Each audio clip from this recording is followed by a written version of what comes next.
Testing 1, 2, 3, 4. Mic check. Double high courtroom. Good morning, ladies and gentlemen. Thank you for attending our Commissioners Court, Bexar County Commissioners Court today. And the second one in February. Thank you for attending.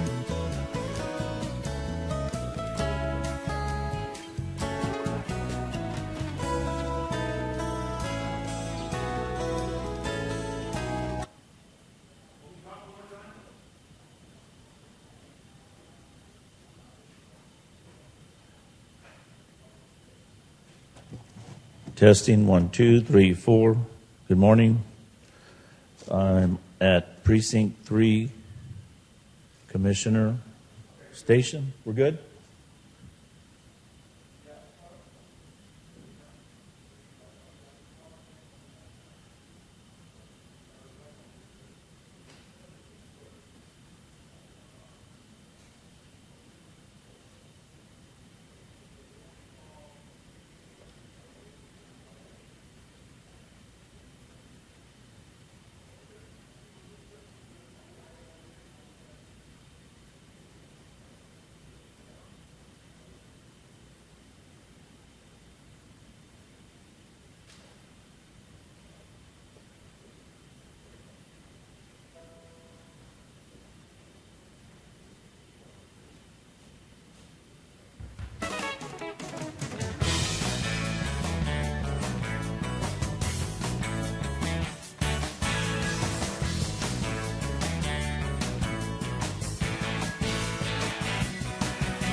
Either one, whichever's easy. Okay?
I can call you. Yeah. Text you. Hey, I gotta do it from now. Saying I'm not gonna do it. I'm not okay with it. okay, yeah, just call me. Text me, and I can unfold it. Okay. Move it out of the way. Honestly, over here, somewhere. Just move it up, because I don't want it in Sean's shop. You know what? Yeah. Or if you want to get it out of the room, that's fine too, but it's just really heavy. No, I'll put you back there. Hello?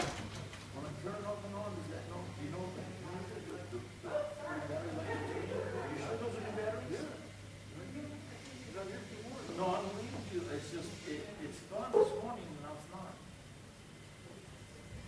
It's working.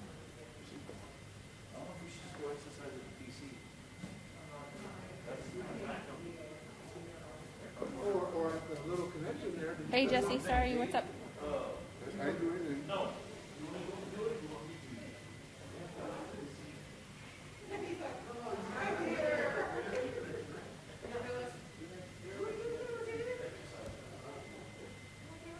Okay. Yeah, he sent it to me yesterday.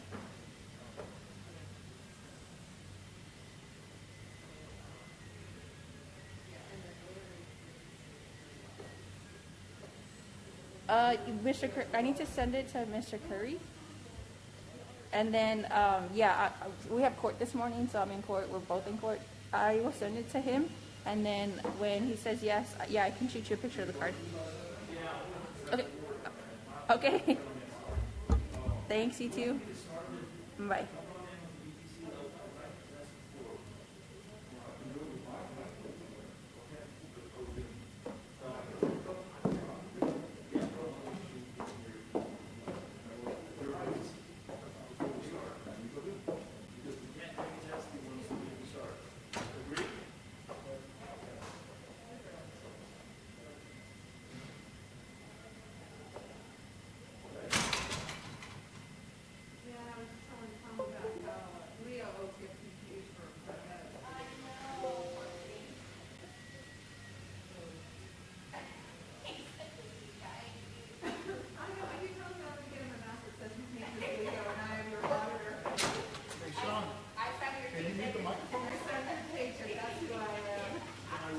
All the mics are, I can hear you voice out here.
You are in the meeting now.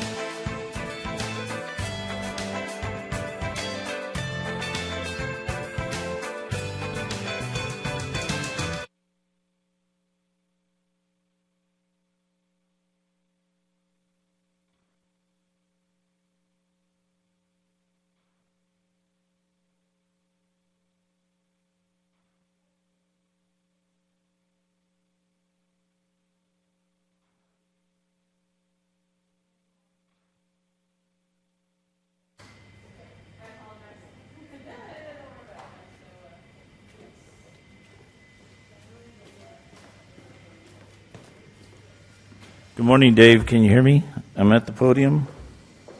Check. Yes, I hear you fine. Can you hear me? Can you give me a 10 count? 1, 2, 3, 4, 5, 6, 7, 8, 9, 10.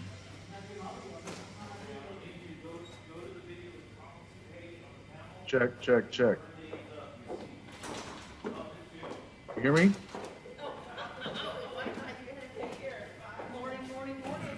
Stand by. We're making an adjustment.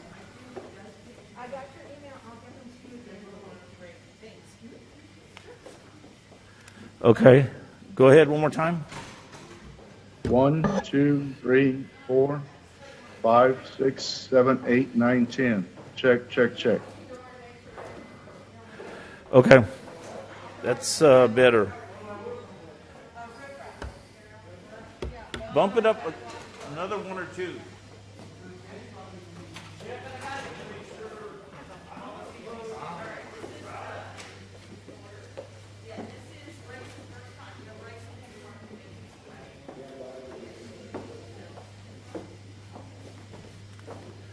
Okay.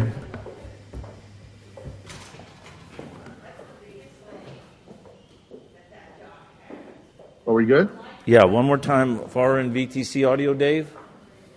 Check 1, 2, 3, 4, 5, 6, 7, 8. That's good. 9, Thank 10. you. Okay, I'm going to mute on my end. Thank you.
I don't think so. I don't hear you. Are we connected? There you go. Connected There you now? are. Well, thank you for being here this morning. We'll call the Commissioners Court meeting to order, and I'll recognize the person who will be providing the opening prayer for us. Reverend Johnson Lay was born in New Orleans. His parents are originally from Vietnam, and he immigrated to the United States after the war as refugees. Reverend Johnson and his family eventually settled in Arlington, Texas, where he grew up. He eventually moved to San Antonio and graduated from St. Mary's University, earning a Bachelor of Arts, as well as a Master of Divinity from Oblate School of Theology. Reverend Johnson was ordained to the priesthood on June the 2nd, 2018, and currently assigned to St. Rose of Lima Catholic Church. He's also the Assistant Chaplain Coordinator for the Bexar County Sheriff's Office, and we thank him very much for that. He also assists as Chair of the Board of Advisors for Young Adults for Catholic Charities of San Antonio. In his free time, Reverend Johnson can be seen enjoying the outdoor with his puppy, King Louis. Reverend, you want to give the opening prayer for us? Please stand for the prayer. Pledge. Let us pray. Loving God, we come to you at this time asking for your blessing, wisdom, and help as we are gathered here together at this Commissioner's Court. We pray for guidance in the matters at hand and ask that you would clearly show us how to conduct our work with the spirit of joy and enthusiasm. Give us the desire to find ways to excel in our work. Help us to work together and encourage each other in our city of San Antonio and Bexar County to excellence. We ask that we would challenge each other to reach higher and farther to be the best that we can be. Lord, please watch over all our family, friends, and especially those who are in need of your divine assistance. We ask all of this in your most holy name. Amen. Amen. Please face the flag. Pledge allegiance to the flag of the United States of America and to the republic for which it stands, one nation, under God, indivisible, with liberty and justice for all. All right. Well, first on the agenda is the request on the consent agenda. Any items that need to be pulled?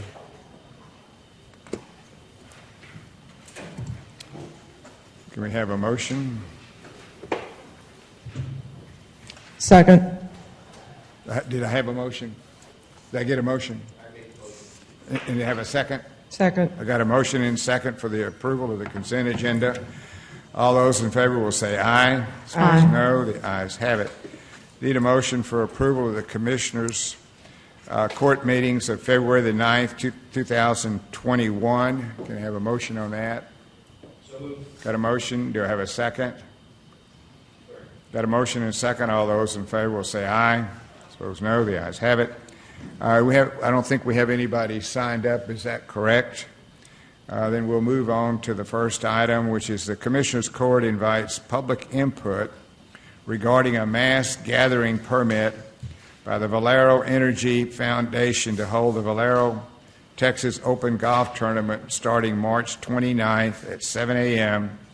and running through April the 4th at 7 p.m. at the J.W. Marriott Hill Country Resort and Spa, located at 23808 Resort Parkway, San Antonio, Texas. We opened the public meeting. Do we have anybody to speak at the public meeting? We'll then close the public meeting, and we'll move on to the item regarding action on a discussion appropriate action regarding a mass gathering permit for the Valero Energy Foundation for the Valero Texas Open Golf Tournament. Chris Lopez is here with us today, and I think we have some representatives of Valero here today that might want to make a few comments regarding that. Chris. Good morning, Judge, Commissioners. Thank you for having us here this morning. We do have the gentleman here from the Valero Texas Open who are willing to answer any questions that we may have in reference to this. They came in with their comprehensive plan for COVID safety and health and safety. So we looked through this. We agreed with everything that they have brought before the fire marshal's office for their mass gathering permit, and again, everything as far as their structures, everything at this point is spot on. So if you have any questions for them or yes, me. why don't y'all come on up? I know I've talked with officials with Valero, and they've gone to extraordinary lengths to make sure that this is a safe tournament. You might want to discuss and tell us all the precautionary measures you're taking. Yes, thank you. First of all, a pleasure to be here before you presenting this opportunity. So we have worked very closely with not only the PGA Tour and their health and safety experts, but also Valero's medical health and safety team. The PGA Tour is the nation's leading golf tour. They have been conducting events successfully since June of last year. They began reintroducing fans to their PGA Tour events this past November and have done so successfully with health and safety protocols implemented that we will also institute at our event. Masks will be required for anybody on site. We have completely changed our structures and our hospitality facilities to be small, private, smaller gatherings, all open-air structures. There will be no enclosed structures. Everything will be open air. Again, masks will be required at all times unless you're physically eating or drinking at the moment. And spaces have been created to allow for ample social distancing, accommodating for at least 36 square feet per individual in each venue. So those are some of the on-site precautions that we've taken. From a sanitization standpoint, we have increased all of the PPE that will be made available both to spectators, staff, volunteers, from hand sanitizer, gloves, masks. For individuals who describe some sort of a medical condition causing them not to be allowed to wear a face mask, we're going to provide them with face shields. So there really is no excuse for individuals to be out there without something covering their face. Those are some of the critical elements. We'll obviously be working with some of our providers, cleaning providers, Jana King, as well as 4M, who is Valero's cleaning provider, to go out, sanitize the public areas and the high contact areas, whether it's tables, chairs, seating, that sort of thing. Also restrooms. We will be providing attendance at each of those restrooms, so as individuals use them, they will immediately be sanitized prior to the next use.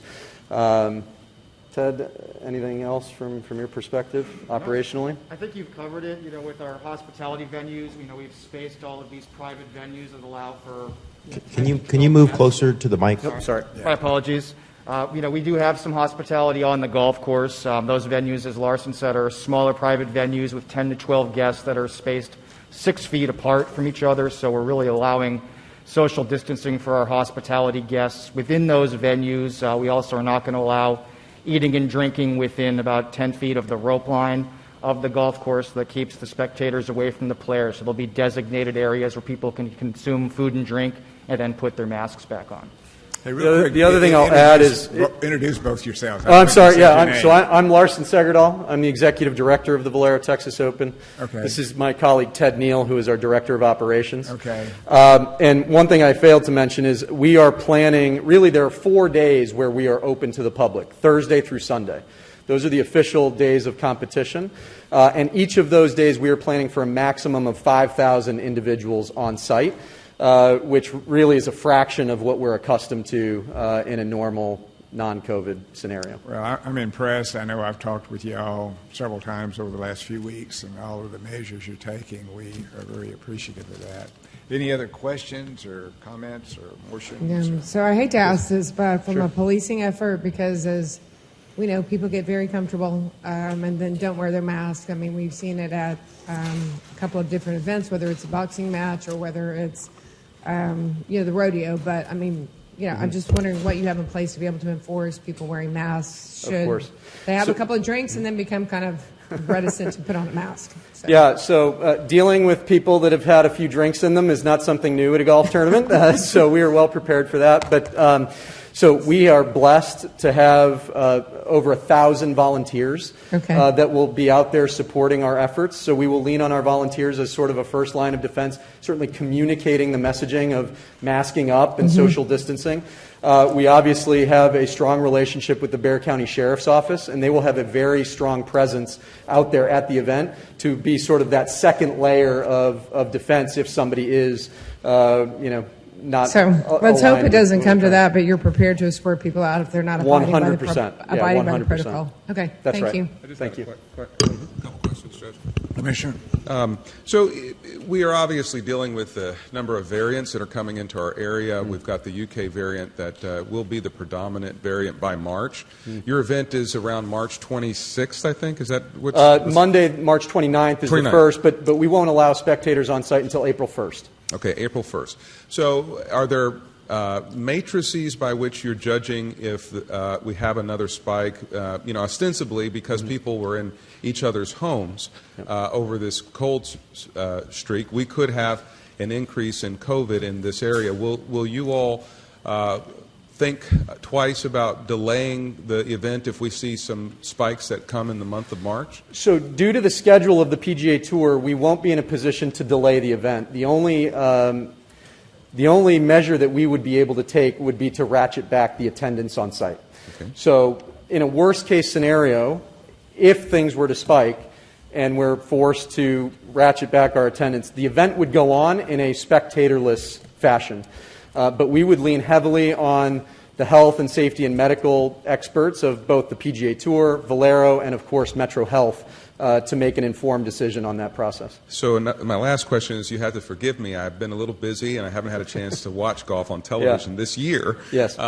So explain to me how the spectators are exactly spaced out. I mean, traditionally, when you're at a PGA event, spectators are along the greens in a fairly compact way. So how do you space people out in a socially distanced way? Yeah, no, great question. So, first of all, we're also blessed. We're not an indoor sporting event. We have hundreds and hundreds of acres out at TPC San Antonio to spread our 5,000 spectators a day across those acres.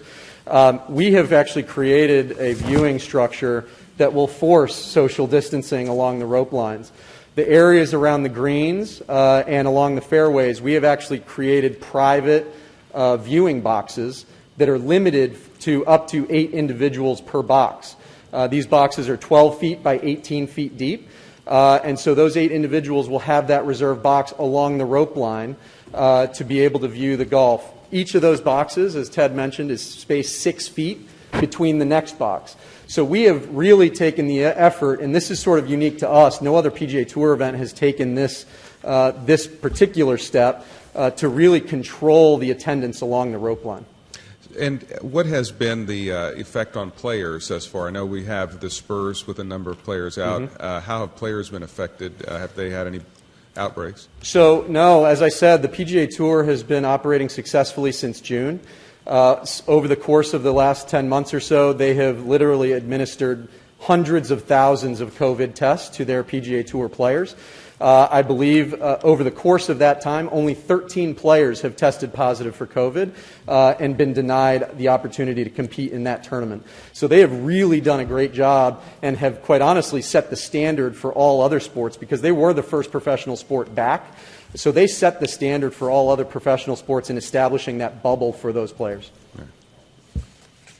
Okay. Any other questions? One quick question. So are you all still able to do birdies for charity? I mean, I know that's a big component from a nonprofit standpoint. We have a lot of nonprofits that are hurting right now because of COVID and Snowmageddon. So anyway, I just didn't know how you all were dealing with that. Yeah, Birdies for Charity remains a real bright spot as part of our program. We were able to launch that this past October. To date, we have already raised over $3.2 million through our Birdies for Charity program. Wow. And we hope to continue that over the course of the next month and through the event. So we have always prided ourselves on being a leader in charitable fundraising on the PGA Tour, and we hope that this year will be no exception. Thank you for what you all do.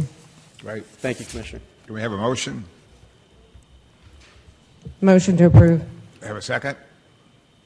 Got a motion and second to approve. All those in favor will say aye. Aye. Suppose no. The ayes have it. Well, congratulations, guys. Get Thank out you there, very much. Have a good tournament. Be careful. Appreciate it. We'll be shining a bright spotlight on Bexar County here in a month. So thank you very much. Okay, bye-bye. See, we got about 10 minutes. Well, can Peter Sakai hold his remarks to 10 minutes? You'll take the over on it. It says 10 minutes here. Okay, y'all want to go ahead and do item number 47, which is a presentation of the Children's Court 5-year design. All right. Good morning. Judge, can I take my mask off? I still Sure, yeah, when you're talking there. I still get all fogged up with my glasses and still can't get used to it, but it's the new normal. Good morning, Judge Wolf, County Commissioners. My name is Judge Peter Sakai. I'm Judge of the 225th District Court, and we're here this morning to brief you on Children's Court. And basically, you're saying, well, why are you doing it now, and what's the big deal? Well, the issue that we wanted to bring to you, and we thought, might as well, even with all the circumstances that are challenging our community and our citizens. Obviously, the Children's Court has been operational and continues and affects children and families in the most impactful way. So I thought it would be no better time to come to you when our children and families perhaps are suffering the most, and to see and to help show you what your resources, your revenue that you support the Children's Court. Let me kind of give a baseline as to why the 5-year report, why do we call it redesign? And to refresh Judge Wolf and the county commissioners, some of which I welcome you to the court and look forward to working with our new commissioners. About 5 years ago, we could have called it a crisis in the sense that Judge Wolf was very concerned about the amount of money being directed to child welfare, and basically called upon me to figure out what's going on. And at that time, we had the highest rate of removal in the state of Texas. The media was covering child abuse and neglect. It was often in the media, and basically the community was always in an uproar. To kind of lay that baseline, back then, the county, I believe, and Mr. Smith, you're here, was basically directing about $3 million over to the Child Welfare Board, which is the volunteers that y'all appoint. And basically that money was being directed to Child Protective Services for caseworkers. And basically that expenditure was increasing every year. So the challenge to me and to Children's Court and my team, and I'm here with Barbara Schaefer to help answer any questions, was that basically, well, what's this money being used for, and what are we getting out of it in return? And so when the rates of removal were going up, the amount of children getting removed into our child welfare system, basically Judge Wolf asked a very good question. And so we implemented what was called the Bexar County Children's Court Division Programs Redesign. And we basically said, okay, Judge, we believe we can help change the child welfare system in Bexar County if we redirect some of these dollars. And the big challenge then was, all right, what do you propose, Judge Sakai? And what we did is we redirected monies to the district attorney's office, about $1 million, and about $500,000 to Children's Court. And this is going to be all part and part of the report out as to what are the results and what are the outcomes of that redirection that Judge Wolf asked upon the Children's Court. So basically in our executive summary, I just want to lay this out. One of the things that we're very big on, and Ms. Schaefer is become an expert on with her leadership and her team, is that we use data and metrics. We're always measuring outcomes so that we can come back to you and say, this is what we're doing. This is what y'all are buying with the taxpayer money that you give us. So we're always using data and metrics, and we're going to go over that shortly. We also wanted to show you how effective and how efficient some of these programs are. And I'm going to be real blunt. We do things here in Bexar County that no other county does. We do things there, I will tell you, in being part of a national board, a lot of people don't do. They look to San Antonio as to how we help children and families. And finally, what we wanted to also bring to y'all's attention is that we haven't done it just by ourselves. It's not just been a county initiative. It has been a public-private initiative where we bring all the stakeholders. We bring the philanthropists.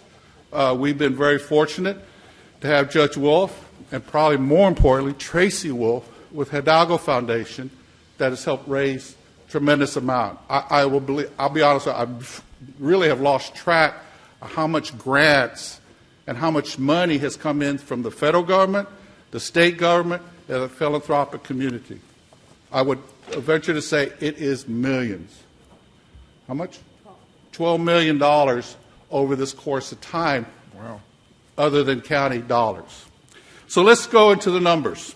Let's go into outcomes.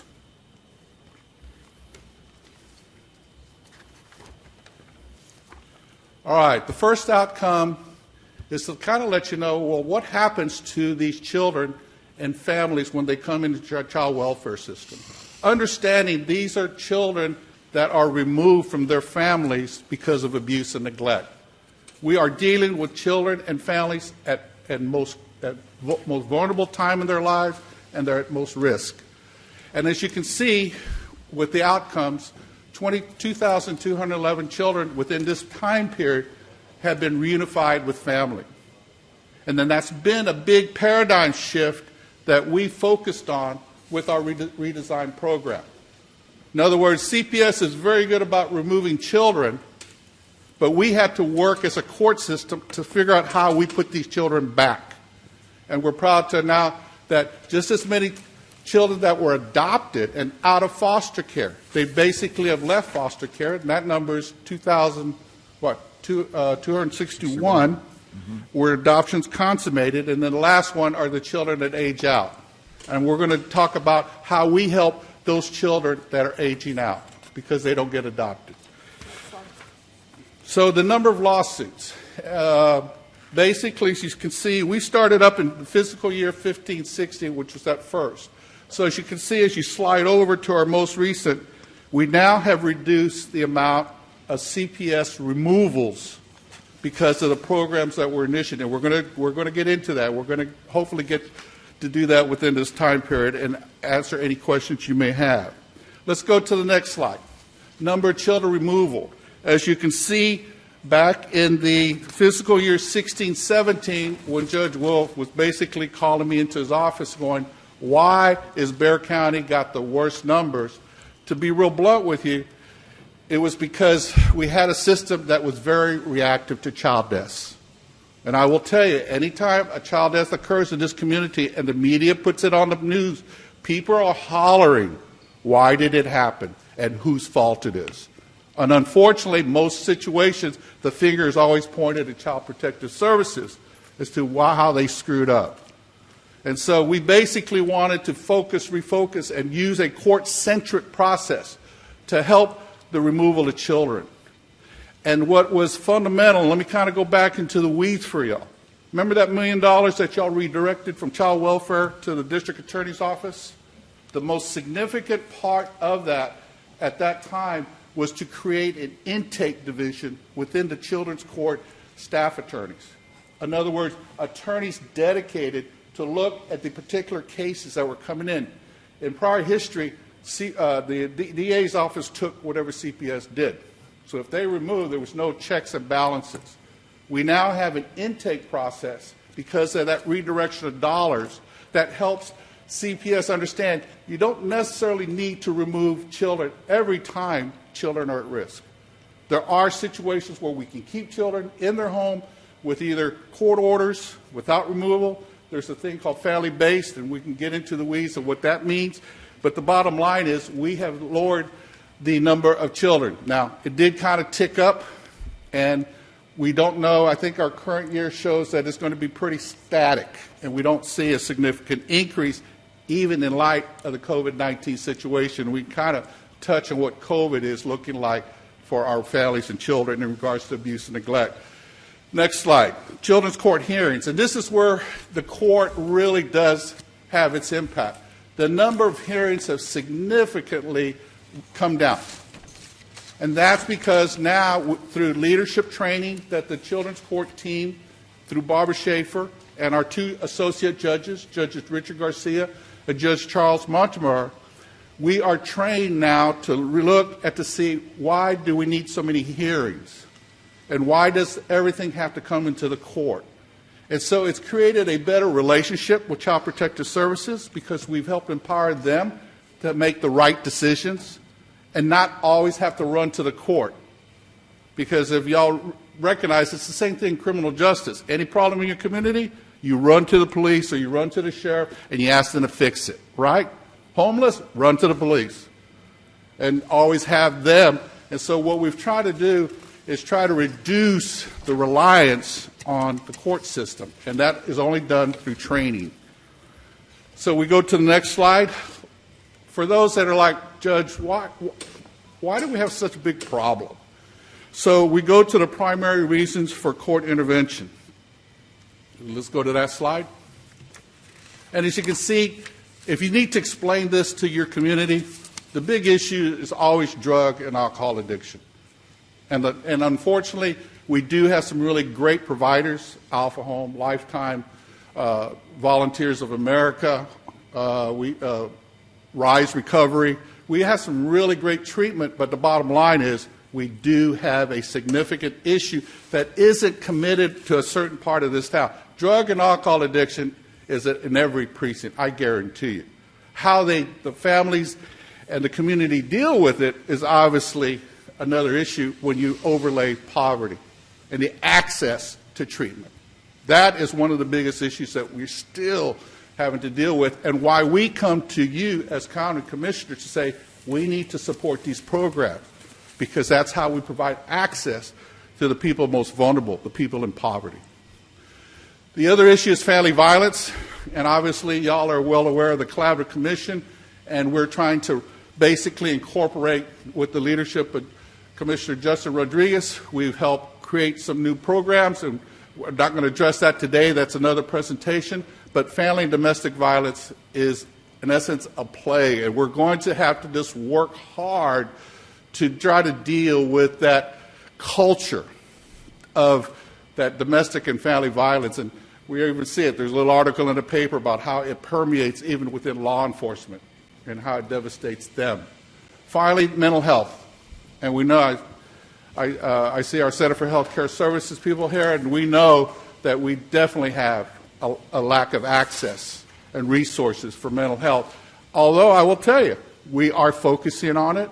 We are basically trying to develop resources so that families, especially families that have been traumatized with generational abuse and neglect. So you go, Judge, why doesn't the needle change? It's because unless there's intervention into these families and dealing with the trauma that they have suffered, trauma is doomed to repeat itself. And that's in all families and in all parts of this community. Trauma affects families in the most devastating way. And basically, with the city of San Antonio, there now is the South Texas Trauma Consortium that is truly focused and trying to have all the stakeholders from the court system, the criminal justice system, the child welfare system, to focus on the trauma that children and families suffer. Let's go to the next. All right, so drugs and alcohol are a big deal. What's the big drug? Now, Judge, you're probably going to say, where's the opioids? Now, the bottom line in our community with our data and metrics, it's meth. Wow. Methamphetamine. And I'm going to be real blunt. Methamphetamine is the scourge of the drug world. It is most devastating. It changes people's psychological. It basically rewires your brain if people are on meth. And we found that people get more violent, people get more at risk, because the reality is Whether the war on drugs is still ongoing, meth is the drug of choice in our community. Wow. And so that is, and then obviously we have the marijuana, the heroin, the cocaine, and the alcohol. But unfortunately, if you're wanting to know what the drug of choice out there is, at least in child welfare, it is methamphetamine. Now let's go to our... Judge, just one quick second. I don't want to cut you short because there's so much good information here. We have a item scheduled for 9:30 on the emergency weather. Would you... You want to wrap it up? Yeah, if we could, well, one or two, we could either, listen to and make decisions what we're going to do on the emergency we're facing right now, or you can do it afterwards, or you can try to, however you want to do it. I don't want to defer. I will defer to an emergency. Okay, and then if so you could come back and I will finish, because come you back. got so much good information here. We really need And to understand I really want this. the opportunity for y'all to ask questions if we can. Plus, you might want to listen to this anyway. I'll hear the emergency, Judge. All right, we'll pause on this for a few minutes, and we'll take up item number 6C, which is discussion and appropriate action regarding emergency weather event and county response to include extension of a joint City of San Antonio Bexar County winter weather emergency declaration February 13th by County Judge Nelson Wolf. Who's presenting this? David, Chris? So, good morning. So Thomas will be leading the presentation. He stepped out for just a second, but we can definitely go ahead and bring everything up and get everything ready if that pleases the court. Yes.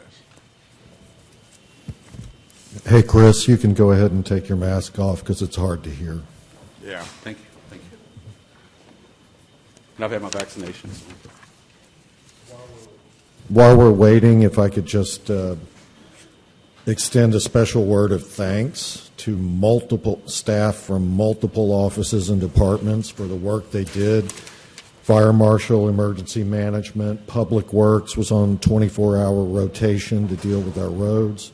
Facilities was reacting to damage in our own buildings in almost real time, including low water pressure at the jail, not an insignificant problem when you've got 4,000 people who can't flush a toilet. At some point, they were manually transporting water upstairs in the jail so that toilets would be operational. I also want to thank our Parks Department for helping staff up provide manpower for water distribution in several locations. And, of course, Thomas Guevara and my office staff for keeping me informed and in the loop and helping keep you informed and in the loop.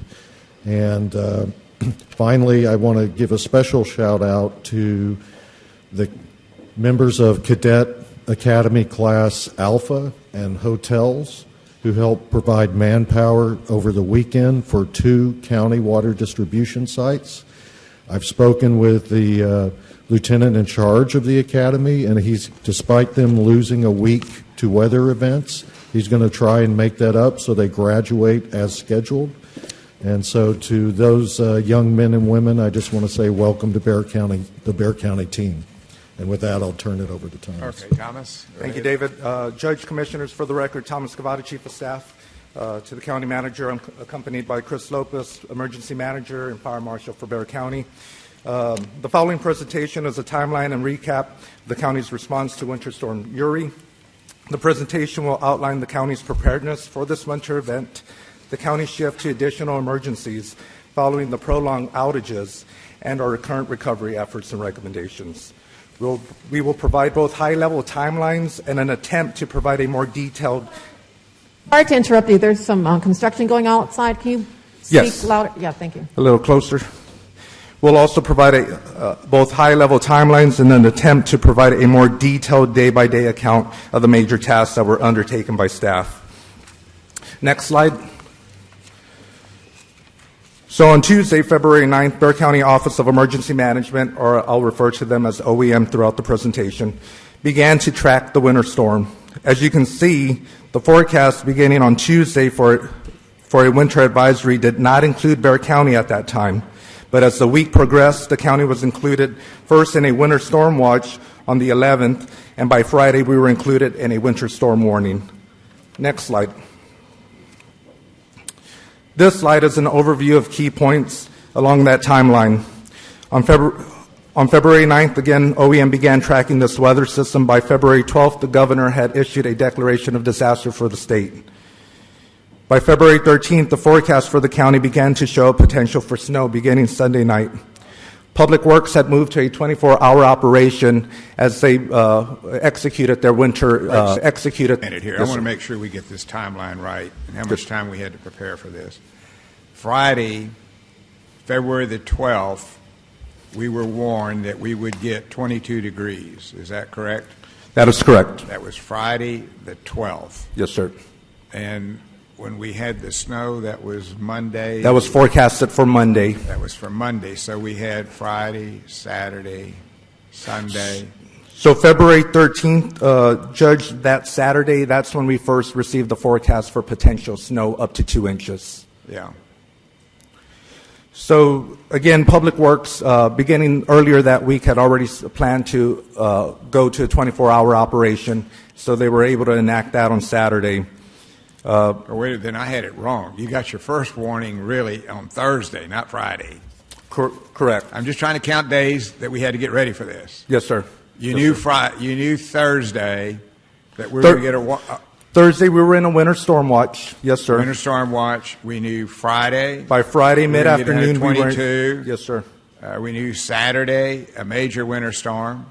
So Thursday, Friday, Saturday, Sunday. Yes, sir. And then Monday we get the, so we knew 4 days ahead of time something was coming this way. Okay, go ahead. Correct. So on February 13th, the mayor and Judge Wolf issued their joint declaration of disaster. On February 14th, the EOC, the Emergency Operations Center, was jointly staffed by both county OEM as well as the city of San Antonio OEM.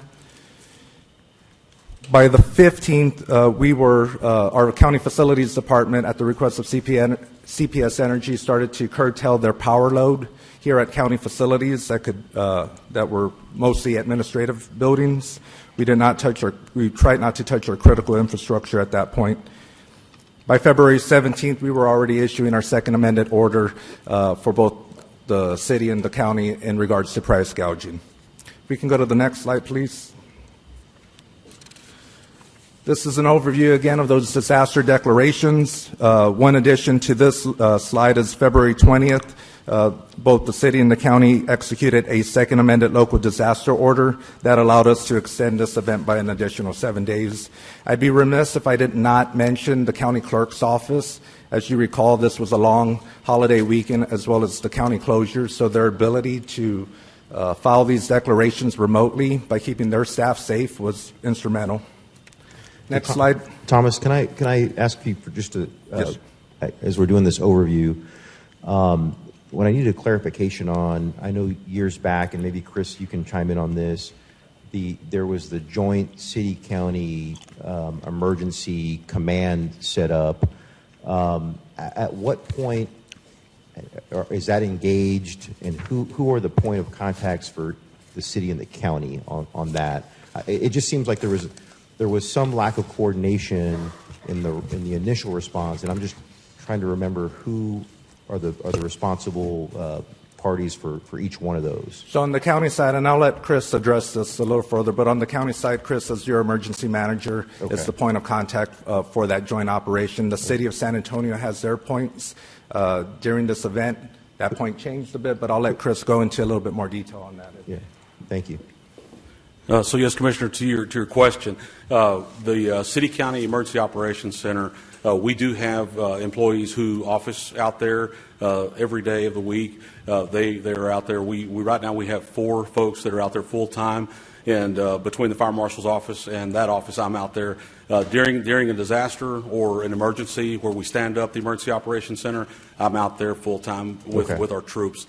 So at the point that we knew that this was coming, went over and we began staffing that full time.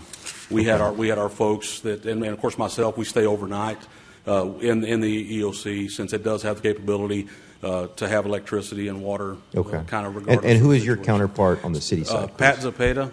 Who is it? Pat Patrick Zepeda. Okay. Pat is the City of San Antonio's Emergency Management Coordinator. Okay. We have had one change during this for them. We had a gentleman, Mark Trevino, came in and he stood in for 3 days, and Pat is back in. Okay. So they've had some changes. What happens? It's the same thing like we've had during COVID. We have different sections that people operate in on the floor of the Emergency Operations Center. We have basically just planned sections, logistics, communications. We have the PIO folks who are all involved in any emergency that we have. And daily, we have operational periods. Basically, they're 24-hour periods. And we make decisions based on what the needs are for the next 24 hours. And we plan for that. And we push out requests if we need anything, Okay. whether it's water or... So on the timeline where it lays out OEM begins tracking weather system, that's February 9th. At what point in this timeline for this joint command is CPS or SAWS brought into that equation, knowing that potentially the weather could impact utilities? So CPS did have a representative there beginning when we were all there. It was one person that was there working in the policy room with us as we developed plans. Yeah, I'm sorry, who was that? I don't remember her name. I'm sorry. Okay. And commissioners, just so we know, I have been the interim for the last 6 months. So there are a few of these names that are still new to me, so I apologize for that. Yeah, and Chris, I'm just trying to understand. And I know, Judge, we're going to hear from CPS and SAWS a little bit later. So I'm jumping ahead a little bit. I was just trying to understand the infrastructure, and so that's helpful. But we can maybe save those other questions for CPS and SAWS. I think from Chris's standpoint, I knew we were gearing up, and I know Public Works was gearing up. Did you have any indication that on February the 9th up through Sunday, February the 14th, that we could have a massive power failure, both water and electricity? So I will say that I had a conversation with the CPS Energy representative there on February the 12th into the 13th, the late hours. And that was when she made me aware that there's an app that ERCOT has. She made me aware of this app for your phone where you can look at the load that is available and the current load of everyone that is utilizing the electricity. And she explained to me at that time, basically on the graph, if these two touch, then there will be issues. And she explained that to me at that point. And she was very confident in the fact that those would not ever touch. She was like, I think we're good. Regardless of the demand, we should still be good. So We've thought still on Saturday night we were good. That's what she believed. Right, when were you told that we were going to have a power failure that was massive? It wasn't until the next day that they began to say the word around the EOC. Because Monday we had the snow, right?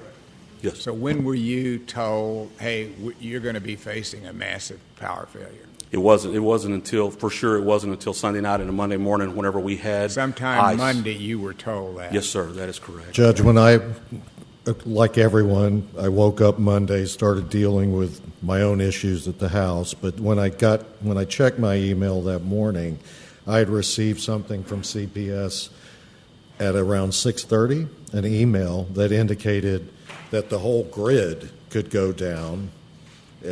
I was still under the impression we would be having rolling blackouts here. Yeah, exactly. But it was very much, they were saying, if we don't conserve power, the whole grid statewide. So Monday is the day that you got the warning. Nothing before that would indicate to you we were going to have a massive power failure. Okay, go ahead. So once we received the information that could happen, beyond Monday, we didn't have any more representation from CPS on the floor that I saw. And I will say that one more time. After Monday, after the issues, Monday, after the issues began, I didn't see the CPS representative on the floor on the operations floor No where one we from were. CPS on the floor of the emergency management. Yes, sir. That's accurate. No one. Yes, sir. No, I didn't see anybody from right, go ahead. CPS at that time. Yeah, and Chris, the purpose of trying to understand this is, I think there's two. It's multifaceted, right? But there is the preparedness piece and the recovery piece, right? And everybody plays a role: county, city, our utilities, and we need to understand this so this never ever happens again. And that is the purpose for trying to understand, who's in the room. Not to point fingers, but who is part of the preparedness piece? Where are those gaps potentially? And so that was why I was trying to understand. When we set up this joint command years ago, in a sense, it was so everybody was at the table and we weren't missing anything. And it sounds like there were some cracks in that plan, is what it sounds like to me. Yes, sir. Again, I'm not blaming you, Chris. I know you've been there a long time, but not in this position. Yes. And Kyle was there. But I just think it's important that we ask these questions because we've got to figure out if it's resources, how we invest these public dollars to make sure it doesn't happen again. But also, too, there's got to be some accountability. Yes, sir. And we will have. We will prepare with the manager's office and with our staff. We will have an after-action review, an AAR is what we call it, and we will have an after-action report that will be presented to the court so that you guys know pretty much the failures across the board. So that, and again, like you said, that's even owning any piece that we may own as the Office of Emergency Management. So I do have a quick question with the emphasis on joint. Meaning it was supposed to be the city and the county coming together. Effectively, with no CPS person on the ground, I don't know the conversations between the city and the county, but as a crisis communications person, there was a severe lack of a coordinated effort. And I'm not blaming you, but severe lack of a coordinated effort, whether it was the city, the county, the business community, the private sector, to be able to lean on all of those things. And so, to me, that's incredibly disappointing. But I think really what underscored the lack of, and like I said, I want to underscore joint because this is supposed to be a bilateral conversation. To get a message on Saturday morning, especially when it comes to, the unincorporated areas, whether it's Tommy, whether it's me, whether it's Rebecca, or whether it's Justin, 20 to 25% of the service area regarding CPS is in the unincorporated areas and the suburban cities. And so to get a list of bottled water distribution points with nothing, basically, until I lobbied very heavily for it north of 1604, and even to the south and to the east and to the west, is unacceptable. I mean, we're supposed to be coming together, and to a certain extent, it seemed like there was a unilateral decision that was made by the city of San Antonio regarding where these distribution sites were going to be. So, for lack of a better word, it was not a coordinated effort. It was more like the Hunger Games. It's not right. I agree. We got to do better. Yes, ma'am. Let me, Judge, just real quick. For the empowerment of the court, the county stands at the top of emergencies. Whether we cede that power to the city is on us. And so looking at COVID, we should have never ceded a lot of those powers to the city. We do emergencies, I think, better, to be perfectly honest. But let me ask you about the conservation message. Obviously, we know in hindsight that even if San Antonio had been the best at conserving energy, the entire state was in trouble. But help me understand, because when I watched the weather and the news coverage, it was mainly about snowmen and how cold it was and how many inches of snow was coming down. And it wasn't really telling people how important it was or how to conserve energy, how to reverse your fans so that hot air comes out, how to turn off your appliances. That really wasn't the emphasis. So one, Did that come out of ERCOT, press releases? Did that come from the state or Office of Emergency Command? CPS said that they were trying as I was talking to them. We certainly didn't have our elected leaders saying much about energy conservation. So where did you, from your perspective, did you see much media or any kind of notices that were going out about conservation that permeated the media conversation? Not that permeated, sir. I did see some that were from the Texas Division of Emergency Management coming from the state. I did see those. I did see that the city of San Antonio, they did push out a few of these, please conserve energy, turn your thermostats down to 62 to conserve energy. But at that point, like Commissioner DeBerry had said, it was kind of like that, okay, we're going to try to get as much out as we can and conserve. And then there was no conservation at that point. It was, I want to stay warm, let's get as much water held back as we can. So the folks began to kind of take matters into their own hands, yes. if you will. Yeah, and I know the feeling. Every man for himself. So. Yes, and that's kind of the way it ended up. Well, the other thing that happened, though, was, again, we were expecting rolling blackouts. Sure. I started to hear, well, you experienced it personally, I started to hear from friends of mine who lived in San Antonio late Monday that they hadn't had power since midnight. So so it was obvious by that point that something different than a rolling was happening. And then, of course, you heard that it was not just a few neighborhoods, it was large parts of the town were experiencing that. Can I make a correction to the timeline? So the snow actually didn't start on Monday. It actually started Sunday night. And depending on what part of the county you lived in, start as early as 6. But we had with the difference between, of course, the rain and freezing rain created the ice first, and then we had the snow on top of that. So yes, but I just heard different people saying that the snow started Monday. It started Sunday night, went into early hours of Monday, right. And so. And I want to thank you, Chris, and your staff, because we were on the phone a lot all week, and I know I personally went out to the fire marshal's office and picked up water whenever I needed it, and you guys scrambled to get me whatever my team needed it. So I personally want to thank you guys, and even staying up all night at the warming center.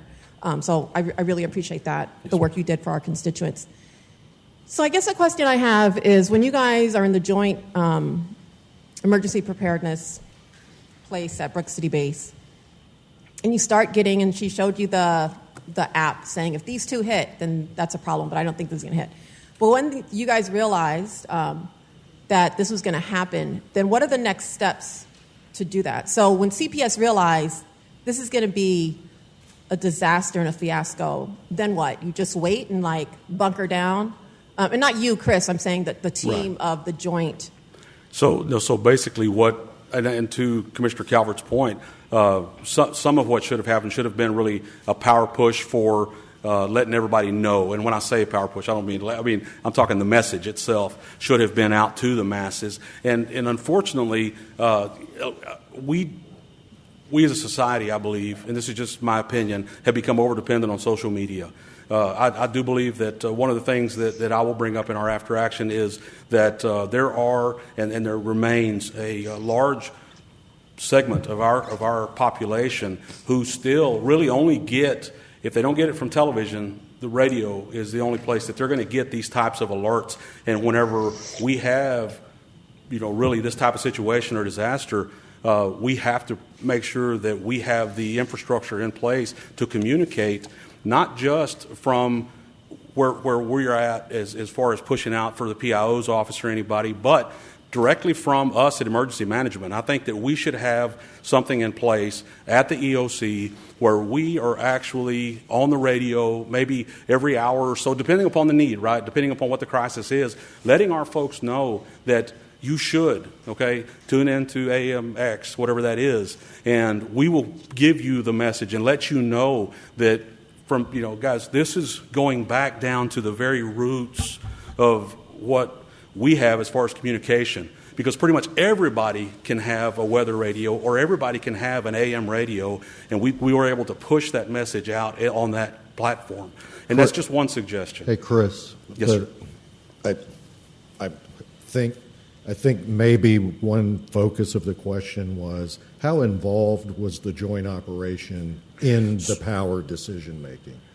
So I will say that we had there were times on the floor where we had made a decision, especially one about the water distribution, where we had made a decision together, and my team was spent. So we went and rested, and 3:00 in the morning, a decision was made by the city of San Antonio that affected us all. But what about the power decisions? As far as the how power, was the EOC involved in that decision making? We were not. We would make the suggestions that we need to push out and let our people know what the messages that we were getting from CPS. That was we weren't. I think I'll ask that question again when we talk CPS. Okay. Thank you. Yes, ma'am. So, in addition to our preparations at the county side, our non-for-profits and NGOs were already preparing for sheltering, seeing that forecast. So attached to that list, including our traditional partners like Haven for Hope, Salvation Army. You also had some warming centers open up around that time, like San Fernando, et cetera. At this time, too, OEM was coordinating with our emergency services districts, and those ESDs were starting to coordinate additional staff to respond to any incidences along the roadways or in response to the upcoming winter event. Next slide. So the next slides here, we'll go into a little bit more detail into what we knew and when we knew that info. So again, on Monday, February 15th, we've already talked about this, but CPS began the rolling outages. That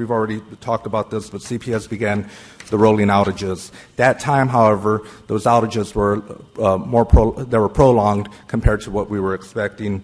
That ended up taking a toll on critical infrastructure. So SAW's major pumping stations were affected, leading to low water pressure for households and businesses at that time. Next slide. Real quick, is it fair to say that the emergency office was preparing and getting ready for all of the severe weather except they had no decision in power or water? That is correct. Is that a correct way to say it? That's a fair way of saying it, Judge. Okay, go ahead. So by Tuesday, February 16th, approximately 372,000 households and businesses were disrupted with power. OEM began immediately coordinating with your offices with requests for water, fuel, and other requests. Public Works opened their service centers to our Sheriff's Patrol, who were also experiencing some fuel issues. So we opened up our service centers for 24 hours to assist our deputies on patrol. At that time, preparations to open the convention center began. Our office supported the city of San Antonio's preps by supplying both manpower as well as personal protective equipment to adhere to COVID protocols. At that time, too, our County Public Information Office made the decision that we needed to start providing more detailed county reports to both court members as well as the media. So at that point, in addition to the joint releases we were submitting to our press, some of the actions that the county was taking to protect our infrastructure. As you see on Wednesday, February 17th, one of the injections in this event was homebound individuals who were in need of medical oxygen supply. So OEM, along with ESD number 2 and District 7 Fire and Rescue and STRAC, worked on sourcing medical oxygen that we could get to individuals in need. Next slide. On February 18th, OEM began to work with SAWS for water distribution to the community, following the SAWS precautionary water boil notice to all SAWS customers on that day. OEM began to provide some of the limited water supply that we had on hand as we were getting requests from court offices for communities in need. So the water that we had in preparation for other events, we started to push that out immediately. Next slide. So again, as we were preparing for icy road conditions and load curtailment at our county facilities, the event took a different shape with the prolonged weather and the prolonged outages. So we quickly shifted at this point, from preparedness into an active response. The county manager authorized economic and community development to immediately start procuring hotel rooms for individuals in critical need. I will say one thing with this prolonged outages. Normally, our traditional partners like school districts and just sourcing other hotels, it became a challenge because some of those entities were also experiencing low water pressure or power outages. So Economic and Development Community Team reached out to over 50 hotels just trying to source some of these things, some of these rooms. However, it was extremely challenging, but however, they were able to procure immediately 21 rooms at the Holiday Inn using federal grants. Next slide, please.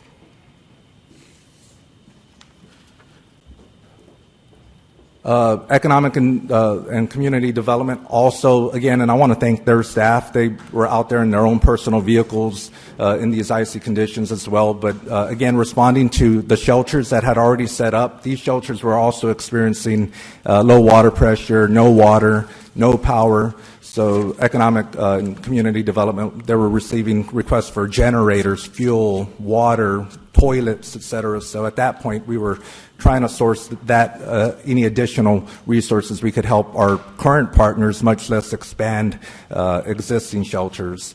On this slide, you'll see some of the additional requests that EconDev supported. To include space heaters at City Church and coordinating with the Child Welfare Board to supply sweaters to the Roy Moss shelter, as well as others. Next slide, please. Next slide. Again, as we continue to source ideas, we open up our fire marshal's office as a shelter. Again, following COVID protocols, we were only able to open that up to around 20 individuals to stay, but we try to get that information out as quick as possible. I want to thank Commissioner Clay Flores and her team for getting that word out. Public Works also supported. Obviously, signage was an issue. It was also dark.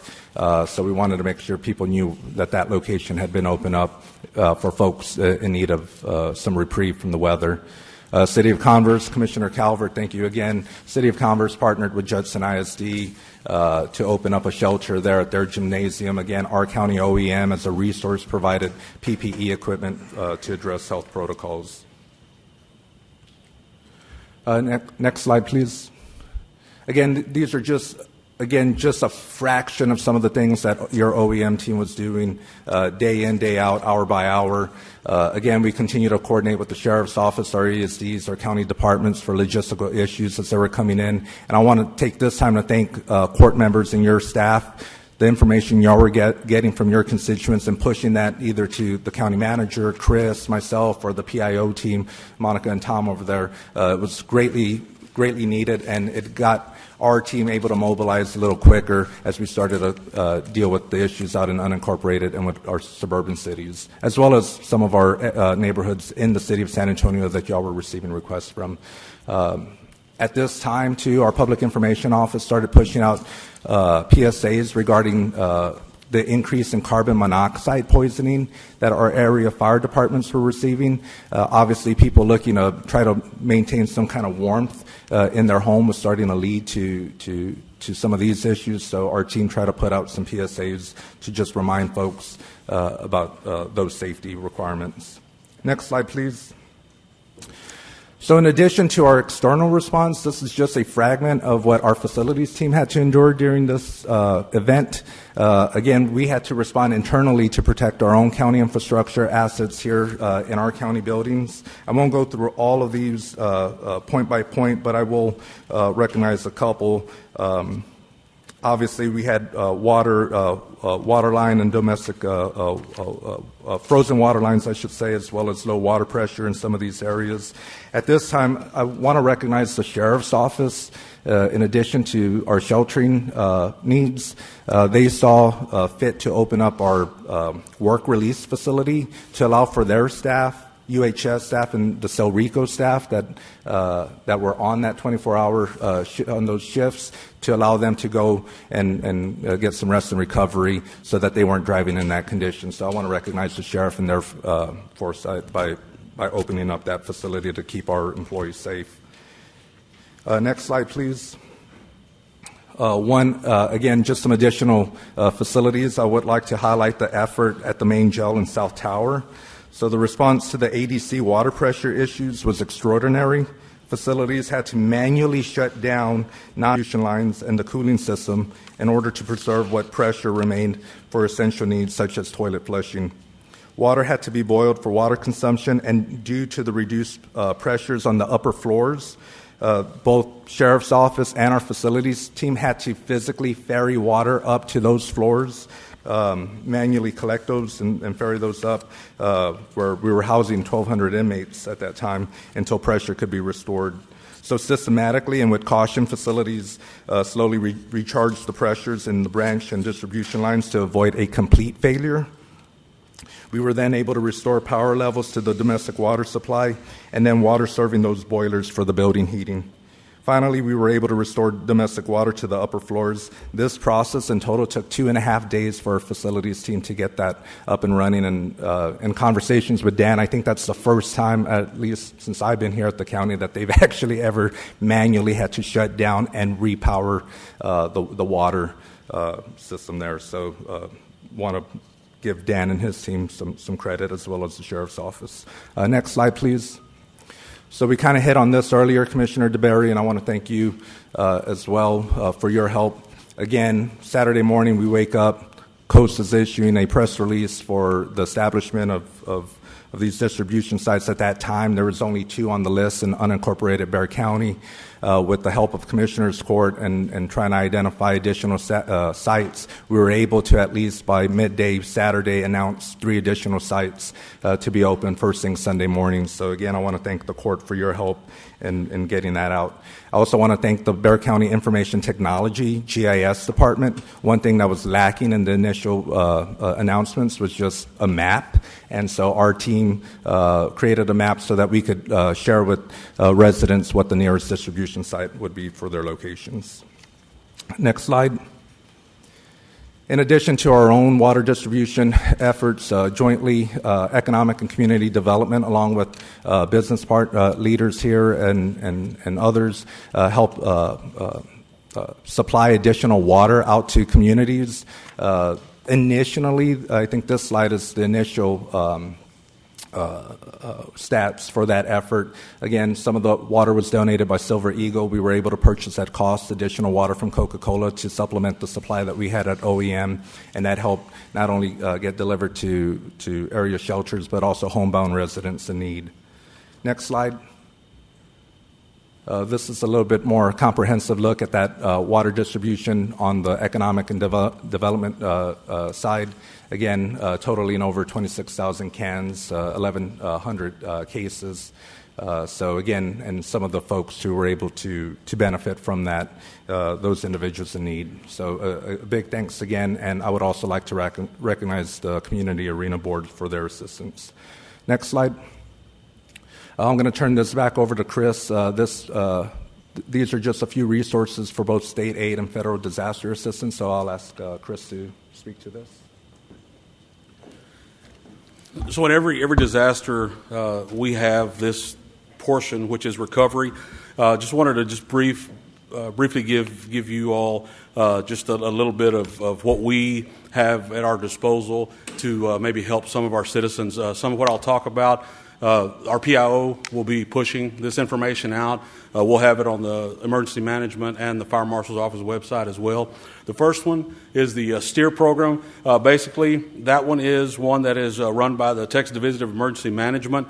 It is a computer-based program where folks who either have disabilities, special needs, any special circumstance where they may have limited mobility, they may have communication barriers, whatever their situation is, they can go in and register at this website and let the state of Texas know, hey guys, we live here, this is our situation, and if there is a disaster, please recognize that we may need help. Currently, we don't have anything like that, and that is another, as far as our after action, that we definitely will bring up, and that's one of the reasons that we have it in. If we have, well, which we know we have folks in the unincorporated areas of Bexar County that definitely have special needs, that definitely have those just exactly what I described, that we may not know about at this point. Unless they've called 911, or they were able to make contact. This will give us a way or a vehicle, as you might say, for them to let us know as the county departments that, hey, if something happens, ping me. Let me reach out to me, come by, knock on my door, because I have these needs. So that's one. Also, there are some federal disaster assistance programs that are out there. FEMA has started. President Biden has already signed off on these, and they are in the system, and they're ready to push forward. Basically, if anyone with a home that has been damaged to the point where maybe their insurance is insufficient, or they don't have insurance on their home at all, it could help possibly with rental assistance, maybe some transitional sheltering assistance, home repairs, or possibly replacement if it was damaged to the point where the home has to be replaced. There is several other qualifiers, but those are, you're a disaster survivor and you have this had happened to your home during this incident. But as you go through, it will explain to them as they fill this form out. And unfortunately, everything FEMA, it's online. It's based web based. So if we have possibly the ability to involve some of our bibliotech folks, or maybe even open up some of these areas for folks to come in and make these applications, that would definitely help.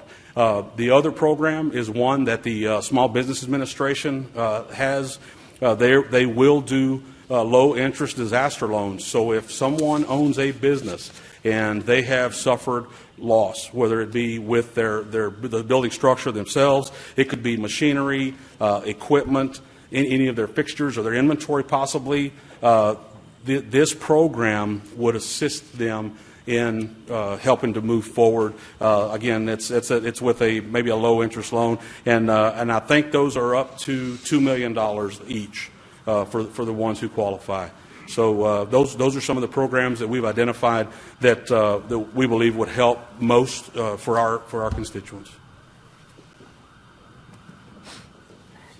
Another part of our recovery effort will be our public works team going out and assessing the damage to any of our roads. Obviously, with events like this, potholes and other safety areas on our roadways will occur. So our public works team will now get into that phase as well. Judge and Commissioners, I just want you to be prepared for a larger than usual request from Public Works for road maintenance in the upcoming budget, because this kind of cold, any of you who've lived in the Northeast know every winter when it gets this cold, it tears up the roads. So. Yeah. Next slide, please. At this point, I'd like to bring up David Marquez, Director of Economic and Community Development, to talk about this initiative and proposal. Thomas, real quick, before Chris, you go, you mentioned that you were going to give us kind of a summary, a rundown at some point. When can we expect that, do you think? So I would say that we will probably be pushing through this recovery period, at least for the next couple of weeks, making sure that we still have plenty of water for folks. It usually takes a month or so for us to gather the information. So I wouldn't say probably any sooner than 6 weeks. Okay. But I would feel comfortable in saying that beyond that we will have a comprehensive report ready for you all. Judge. So, Commissioner, to underscore that, I don't know if the court needs to request an official audit of what happened exactly at the Emergency Operations Center between the city and the county. If we need to make a motion to request that formally, I'd like to make that motion. A second.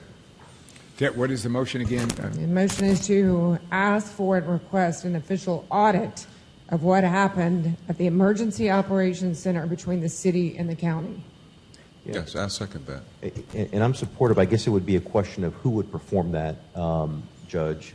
So I agree with Commissioner DeBerry. I think it's basically Chris is going to give us, from his perspective, where the opportunities are, but I think Commissioner DeBerry is talking about overall, yes, what went wrong with the city-county coordinated I think effort. it just helps us to work better and identify gaps So and maybe what are we- potential opportunities. Maybe we can just give staff some direction, David Smith, to bring us back.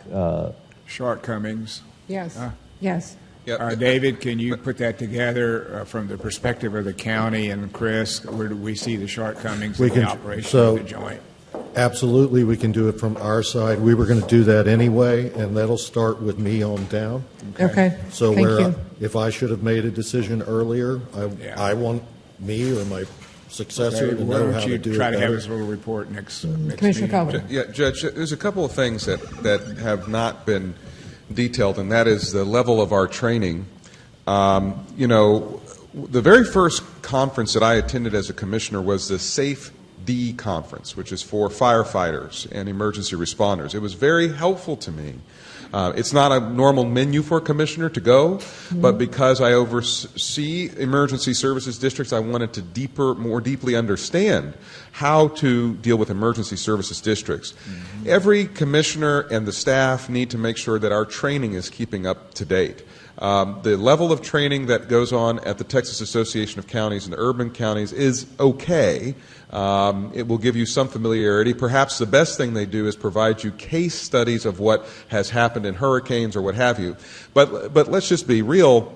This emergency was not handled well. We had an energy emergency. We had a water and weather emergency. We had 3 emergencies happening, and the contingency plans were not clear. And the lines of authority and power were also not clear. And so I think all of the court and all of the staff need to not only go through additional training, but we need to have joint training operations for these scenarios. We need to do scenario training for all kinds of contingencies that could happen on a regular basis. If nothing this year has taught us, it's that we're in a state of disaster. We're still in a state of recovering and dealing with one emergency, and we've got to be brushing up our plans. So I want to make sure that this court understands that we too can play an important role in the command and control of what happens here, and we had a lot of those lines of communication fall. So in any event, I think that's David and your recommendations. Try to figure out what are some of those training opportunities or consultants that may be brought to the county and to the city. And let's run through some scenarios. We need to run through every scenario, clearly. I mean, you saw the Budweiser commercial, lemons dropping out of the sky.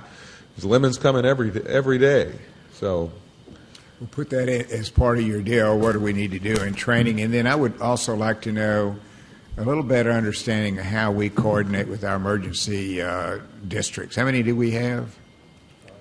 So we have 10 right now. 10 different emergency districts. There seem to me like we need better coordination there also, and how they fit into this overall plan and responding. Let me say they were the ESDs were some of the real heroes associated with this crisis. In my instance, we had that huge fire out at TPC, which ESDs responded to. Unfortunately, because there was no water capacity to be able to fight that fire, they were trying to get water from the swimming pool to be able to fight that fire.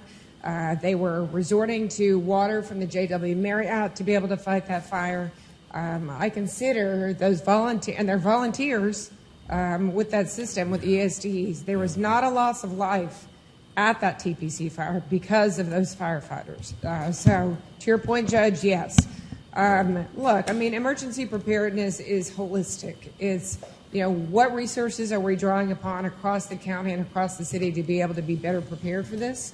So anyway, I mean, I think it warrants a larger conversation, and I'm not going to burden the court with my opinion on crisis communications in a situation like this, because I have eaten, slept, and breathed that for a number of years, but there were some big missings associated with emergency preparedness and crisis communications response.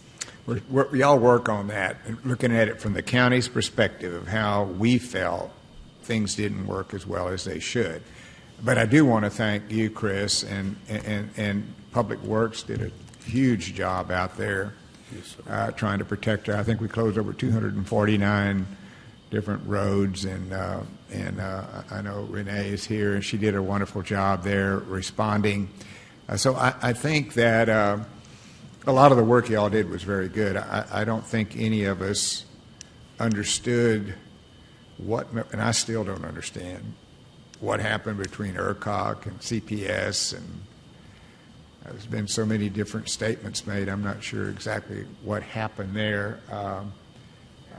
Judge, let me just say that there's a couple of infrastructure pieces that this report needs to include.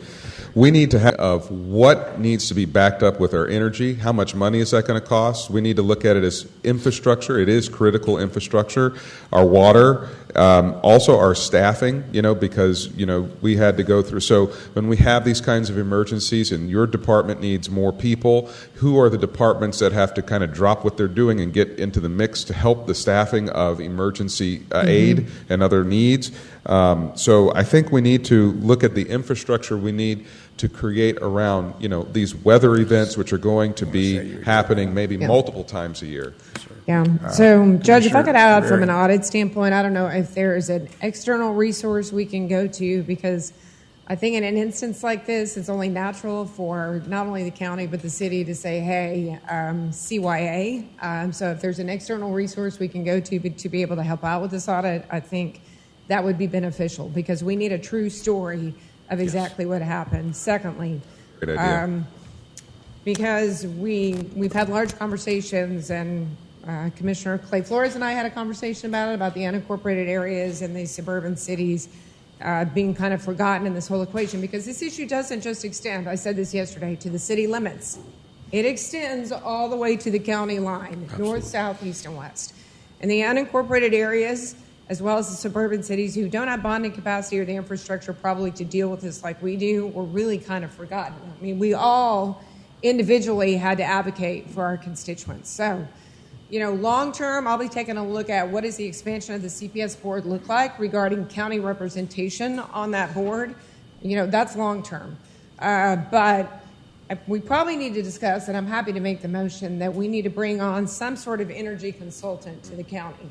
Well, yeah, to be able to advise us when it comes to energy problems, because, look, nobody wants to talk about, there are multiple issues associated with this, whether it was not an investment 13 years ago in more nuclear, whether it was weatherization, whether it was maintenance, but as elected officials, none of us want to do that and take that step, because we don't want to talk about higher rates to constituents and customers.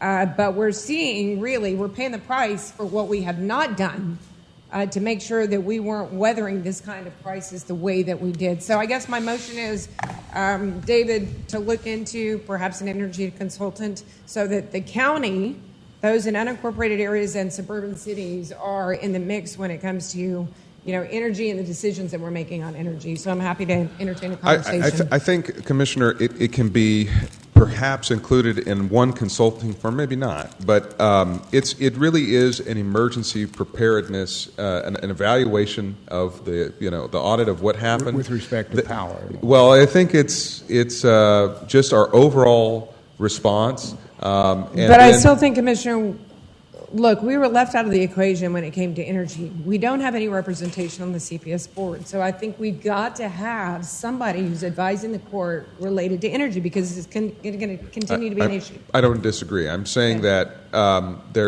in this overall umbrella of emergency preparedness, energy needs to be one of those components. Now, again, I'll under Chapter 418 of the Emergency Act, the county judge, by power of the state, has a lot of authority to make some things happen. And so we have to, again, look at those powers and make sure that CPS understands those powers. If he's calling to make certain things happen, or the county manager on his behalf, and all that kind of stuff. But I agree with you in terms of the emergency consultant overall. But I just really hope that we don't over-pat ourselves on the back, because there is a tremendous amount of re-coordination and re-planning that needs to go forward from here. Mm-hmm. Let me try to make a little sense out of what everybody's saying. Number one, we have no say in CPS. We have no say in SAWS. We have no representation on those boards. The mayor appointed a a committee yesterday. And left out the county. Headed up by Reed Williams, dealing just with power now, Tommy, not trying to take care of the whole world. Just dealing with what happened at CPS and SAWS and ERCOT and trying to make sense out of what went wrong, what went right. And he has a committee of four city council people on it, I think, Reed Williams chairing it, and then maybe a couple of other people.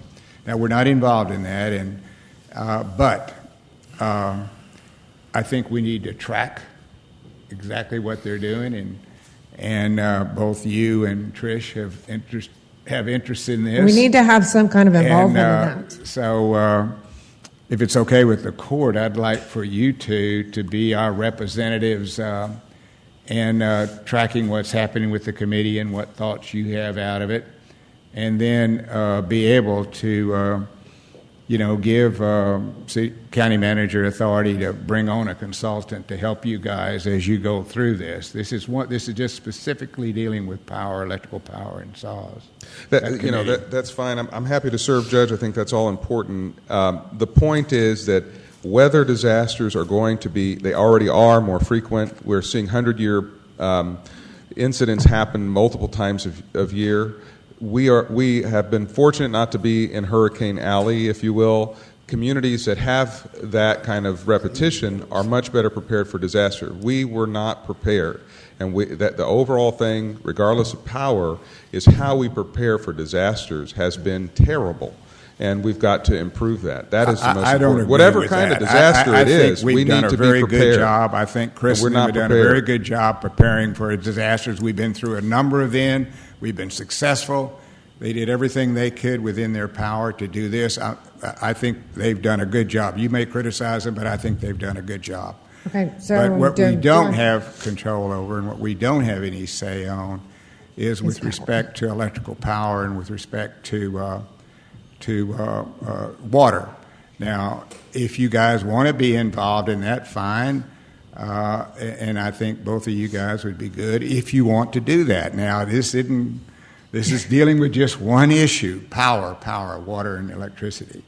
So I would like to be involved, Judge. So I don't know if, to wrap this up, if I need to make a motion to direct David to look into a consultant to bring on regarding an energy consultant for the county. But if I need to make that motion, I'm moving to make that motion. Judge, I got a motion. Why don't we suggest that, we've already directed staff to come back with Chris on kind of a postmortem, what happened, where we need to improve.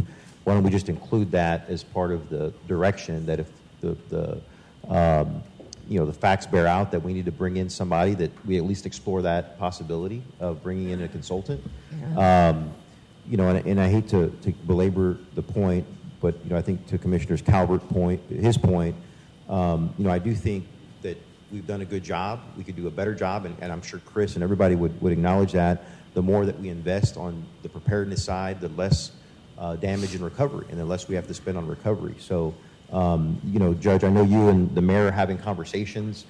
This is a regional issue, right? It's not just the city or the county. Yeah. But I think a lot of the criticism, if you will, has been on where those opportunities lie with respect to coordinated efforts. And I think that's going to take probably a push from you and the mayor, Judge, on making sure that we're coordinating, including the power and water issues. So I don't know, Commissioner DeBerry, if that direction satisfies what you're looking for, but I think that's going to tell us a lot, right? The information that you get.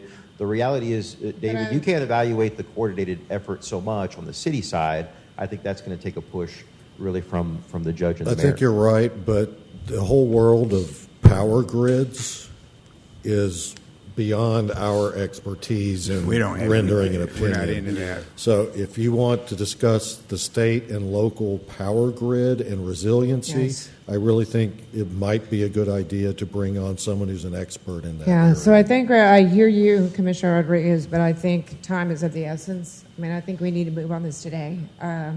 The audit that I requested could take 6-8 weeks, maybe longer than that, and I firmly believe having a consultant on board with the county regarding energy, considering we have no representation on that CPS board, is critical right now, because we're going to be making big decisions, up in the legislature regarding ERCOT. And believe me, look, there is plenty of blame to go around, whether it's, ERCOT and the decisions that they made, whether it's legislators that have been up there in Austin for 15 to 20 years that saw this coming, that didn't do anything about it, and decided to turn a blind eye, or it's whether, my fellow Republicans who are not compassionate conservatives who decided to flee the state. There's a lot of blame to go around here. But I think immediately we need to bring on somebody to consult on energy. So I'm continuing to make that motion if I can get a second. I support the motion. Let me there's one other very important part. This is a regional response to Commissioner Justin Rodriguez's point. And Bexar County bears the brunt of a lack of regional preparedness. So our hospital system takes in people regionally. Our emergency systems, frankly, responded to help other neighboring counties. And that's okay. We're here to help each other. But I believe that in this preparedness conversation, we need to invite, Guadalupe, Comal, Atascosa, some of these neighboring counties, because I have heard people in counties neighboring to mine where the county judge in their emergency command, and they have no water too, has said, we're sorry, we don't have anything for you.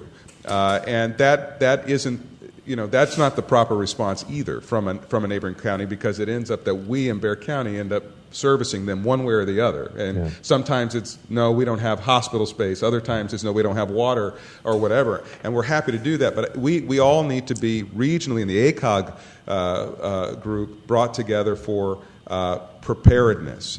So otherwise, Bexar County will just be the cash cow to these rural counties around us. So I think, look, the point I'm trying to make is this time it was energy, water, and weather. Next time it might be a fire. Next time it might be an earthquake. So I don't want us to be too myopic right now. We need to have better disaster plans for any type of scenario and contingency in place, period. Judge, can I just make a suggestion? Real quick, let's try to let's try to think a little clearer here. Just a minute.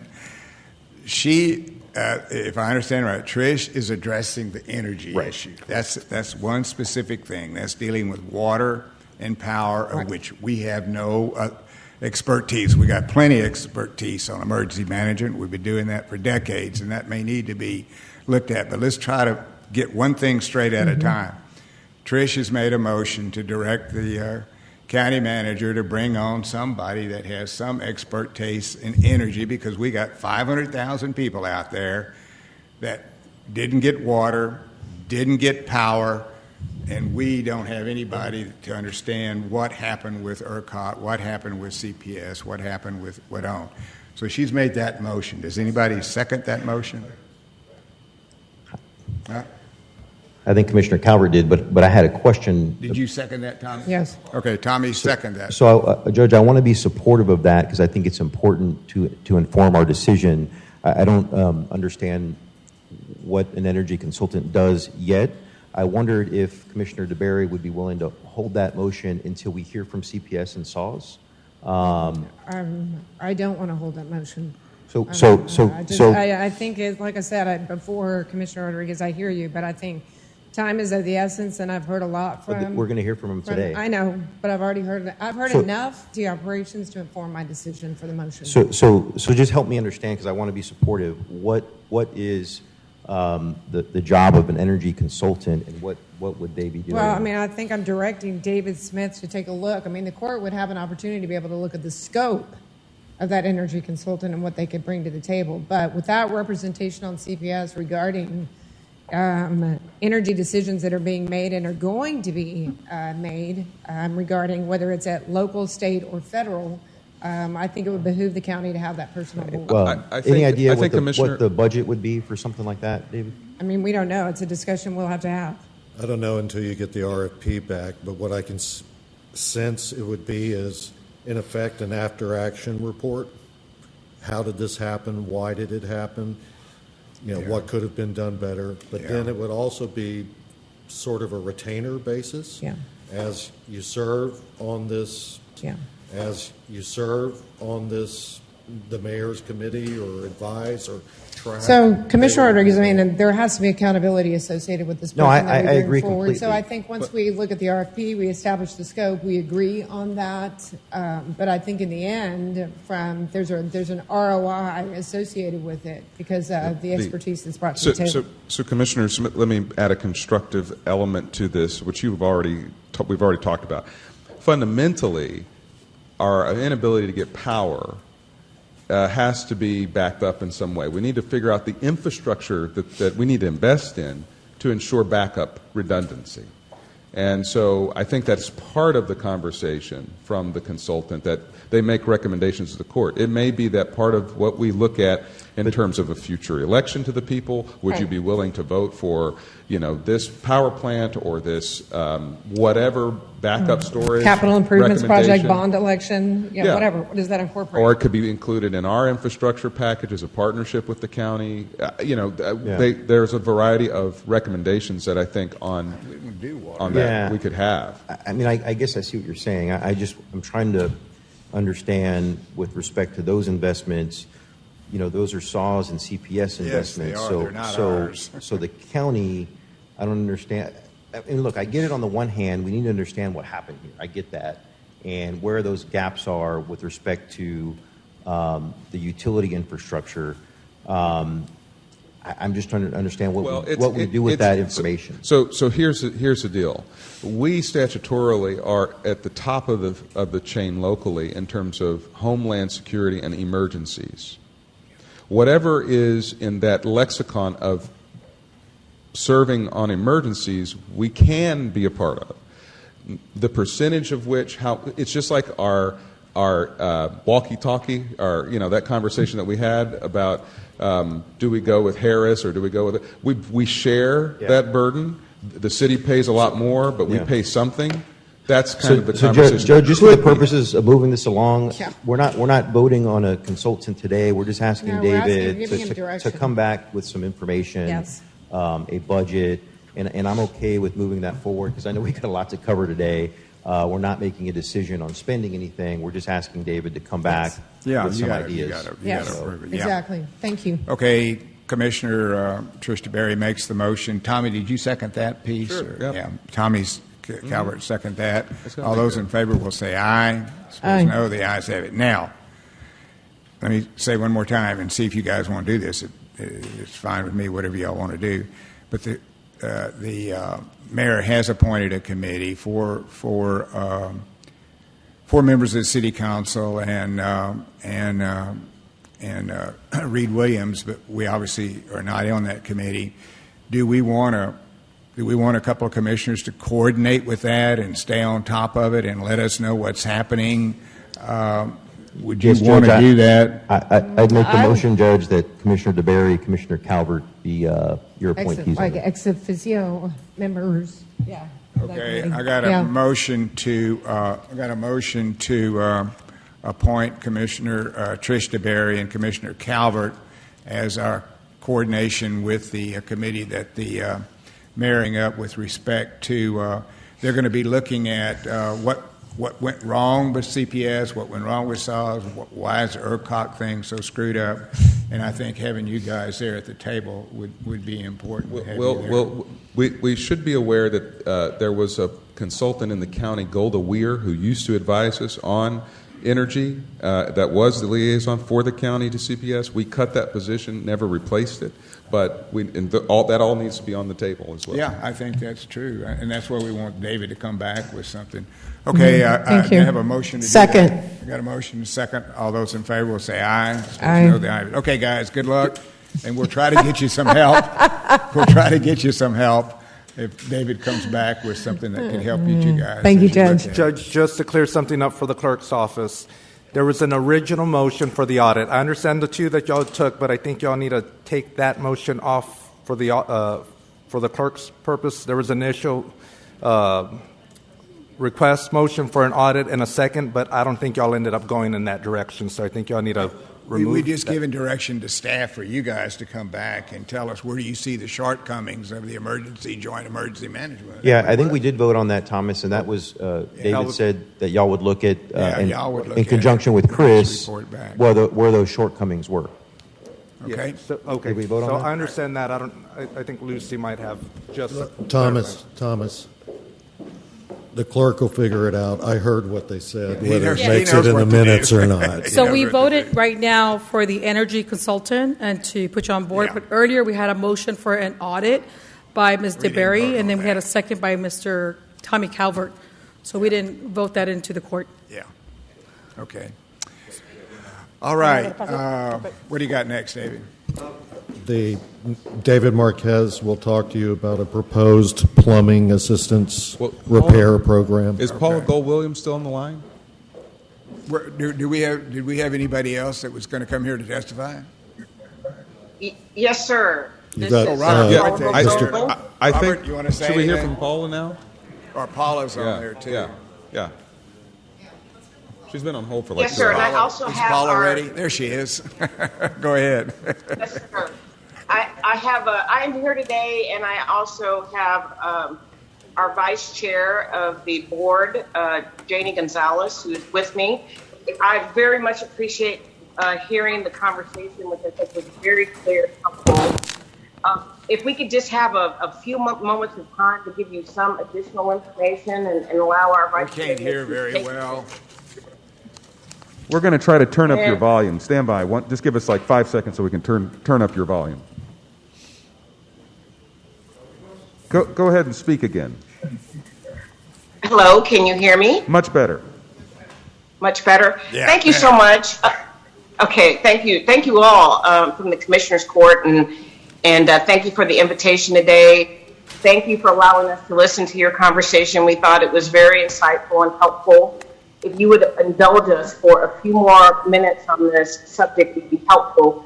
I'd like to make a couple of comments, if I could, and I'd also like to have the opportunity for our Vice Chair, Janie Gonzalez, to also make a few comments that I think will be helpful as we're all trying to move forward after this event. So I will try to make my comments brief. First and foremost, I appreciate everything that you all talked about this morning. I will try to provide some context. The biggest thing I want to say is I know that there is a effort by the mayor and that he is staffed. I will also say that CPS Energy stands ready to provide you information and to be helpful in the efforts that you have, whether they're coordinated or not. Ultimately, I believe there will always be an effort for us to try to coordinate, but I want you to know that you have our full cooperation to try to work through these things, find out where the issues were, find out where we need to improve. We will definitely share and answer questions that you have along the way. And so, Commissioner DeBerry and Commissioner Calvert, please let us know. We can also give you other briefings and information as you need, as you want to look at particular things as they relate to the county.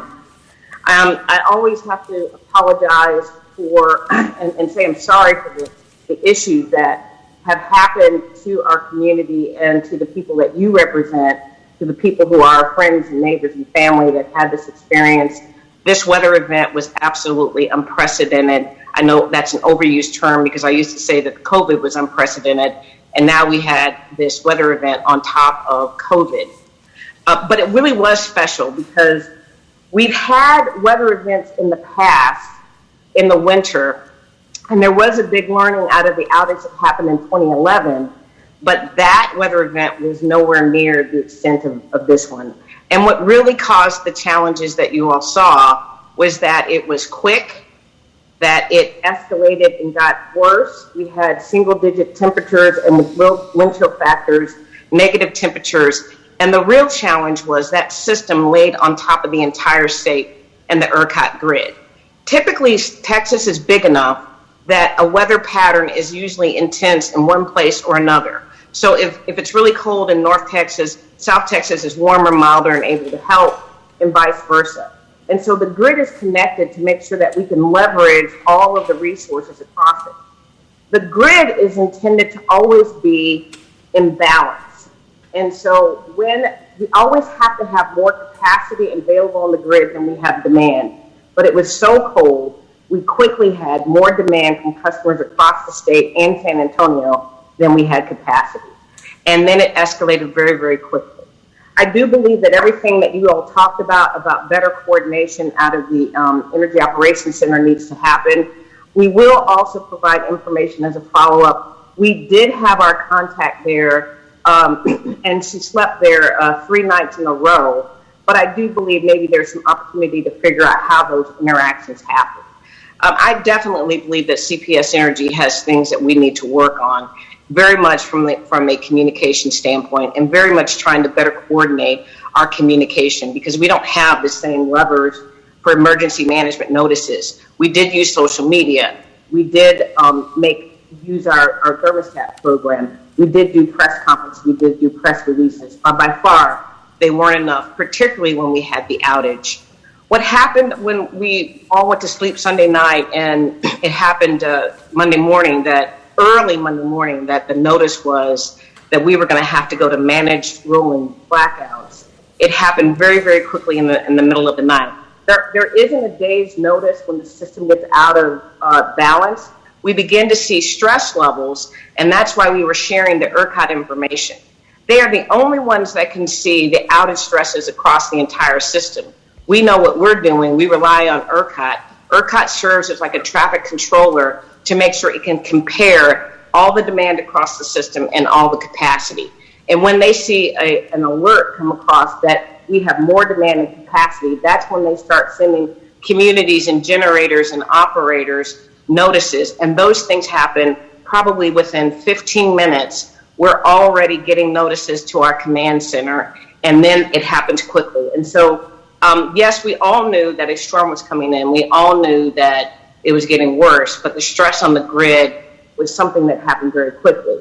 To give you a sense of the magnitude of this, we have these stress levels in the summer, and we've had them in the winter, but they're mostly in the summer, and we're always on alert between the June and September time frame. And normally what's happening is, out of the 70,000 megawatts of power, that total capacity that's out there, normally when we're in this alert, we're probably looking somewhere between 500 to 4,000 megawatts of capacity across the grid. And that's the case in 2011. That's what we were looking for. And the duration of that storm, again, didn't last 4 or 5 days. And it didn't have this winter storm, as your team discussed earlier, this icy patch that came in right before it. So we had these negative cold temperatures, and when we were expecting 4,000 megawatts to find in the state, we ended up with a lot more. The importance of the 4,000 is, when it's about that level, you can rotate the outages.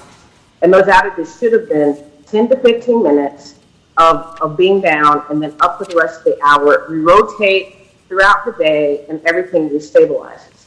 Before we knew it, that capacity that the state was looking for grew 5 times. So we had 20,000 megawatts of capacity we were looking for. And when that happens, it's a huge amount. You get stuck, and you can't rotate anymore. The other thing I will tell you is the city is composed of groups of circuits. And because the city and the county and all the unincorporated areas grow organically, the circuit structure just responds to what that growth is. We've had a ton of growth from 2011. About a third of the circuits are in what we call hospital safety requirement. We do everything we can not to bring those down. Every community has those. We don't want to take the county down. We don't want to take the police, the fire departments, as best we can. For sure not the hospitals. And I very much had some conversations with a few of you about trying to protect special places like vaccine centers. So about a third of the community is set up like that. And about a third of the community is set up for high frequency maintenance. Meaning that's what we do to keep the San Antonio grid stable. We can touch it a little bit, but we can't touch it much. And that leaves you about a third of the circuits that you can rotate. And again, if it's normally 10 to 15 minutes, our community has responded great to that. I will highlight Mr. Calvert had talked to us through the entire event about conservation. We started our conservation messages before the weekend, not this past weekend, but the weekend before, and we've had a conservation program going for years. However, our communication didn't quite sell it. and we were talking to the media, we were talking on social media about the conservation message, but to his point, it just really didn't resonate. And I think now we have to do a whole lot more to make sure that people understand levels of conservation that have to happen. So before we could go through, we were already in a bad place. And yes, we had people who had been out for days upon days. There were water pumps sitting on that 1/3 that we had to force the outages through. And that's when the water pump issues started to happen. But they were also being affected by freezing water pipes. And our plants were being affected by the extremely cold temperatures. In Texas, the way to think about this, what we do is we plan for summer peak. And so we're always trying to take the heat off the plants. That's the way we design them, because if your plant gets too hot, they will shut down. So they're not designed for full weatherization. We did do a lot of weatherization this time, and from what we learned in 2011, that's where you insulate the pipes, you put coils around them, you try to do whatever you can to inspect everything and look at the exhaust. But again, what we experienced this time was colder and longer than we had before. And so we had a pipe in diameter that was flowing in water, and 8 inches normally will not freeze, but it did. And we had lots of issues like that where we had pockets around our entire system that we had to take care of, repair, and try to get back up. Again, we have a lot of lessons learned because we experienced something across the state we had never experienced before. So there are things that we implemented. I think there's definitely things that we need to do better and look at what we can challenge to look at these things. To do a better weatherization job, you all talk about infrastructure. In many cases, we're going to have to think about how to house exposed lines and pipes. That's a major repair that you would have to do over years. We don't have a cost estimate yet, but we will gladly share with you and the rest of San Antonio about what that looks like. I do think there are other things that also we can do in terms of backup systems. A lot of the businesses that could participate in conservation did try to use their backup batteries. There are backup systems that SAWS could implement, or county or any other business in terms of power that can also help during issues like this. So we have a lot of things that we can do to bring into everyone so that we can move forward and try to make this much better and never happen again. But it's going to take a lot of short-term, long-term efforts to do that. The tsunami that's happening after our reliability crisis, we had to pay as a state a tremendous amount of money to get the power and the gas to flow in particular. Right now, we're holding all those costs and trying to accumulate and get an accurate level. We don't have a final estimate. We haven't even been invoiced. But we saw prices escalate 7,000% at first escalation, then 10,000, then 16,000% escalation.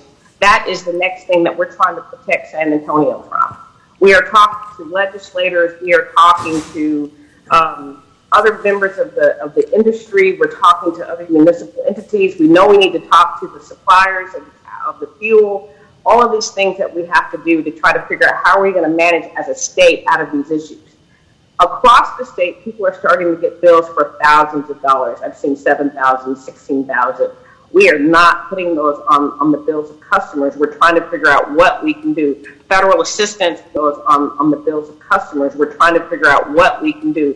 Federal assistance, what can we do to kind of lower that bill? Because it's tremendous to have customers that are dealing with the ramifications of the cleanup from the event, and now there's these bill issues. But these are the issues that are happening to every community across the state of Texas. It's a huge crisis. You all have focused on the right things. We are here absolutely to help. I will say we initially cut off our auto pay until we could be sure that we could move all the fuel costs out. We are going to start that again soon in the next 24 to 48 hours. We are starting to see scammers approach our customers, so we want to reestablish the relationship and make sure that scammers aren't also trying to take advantage of the citizens of our community. So those are my big highlights. I would like to turn it over to Vice Chair Gonzalez and let her provide some words to you as well.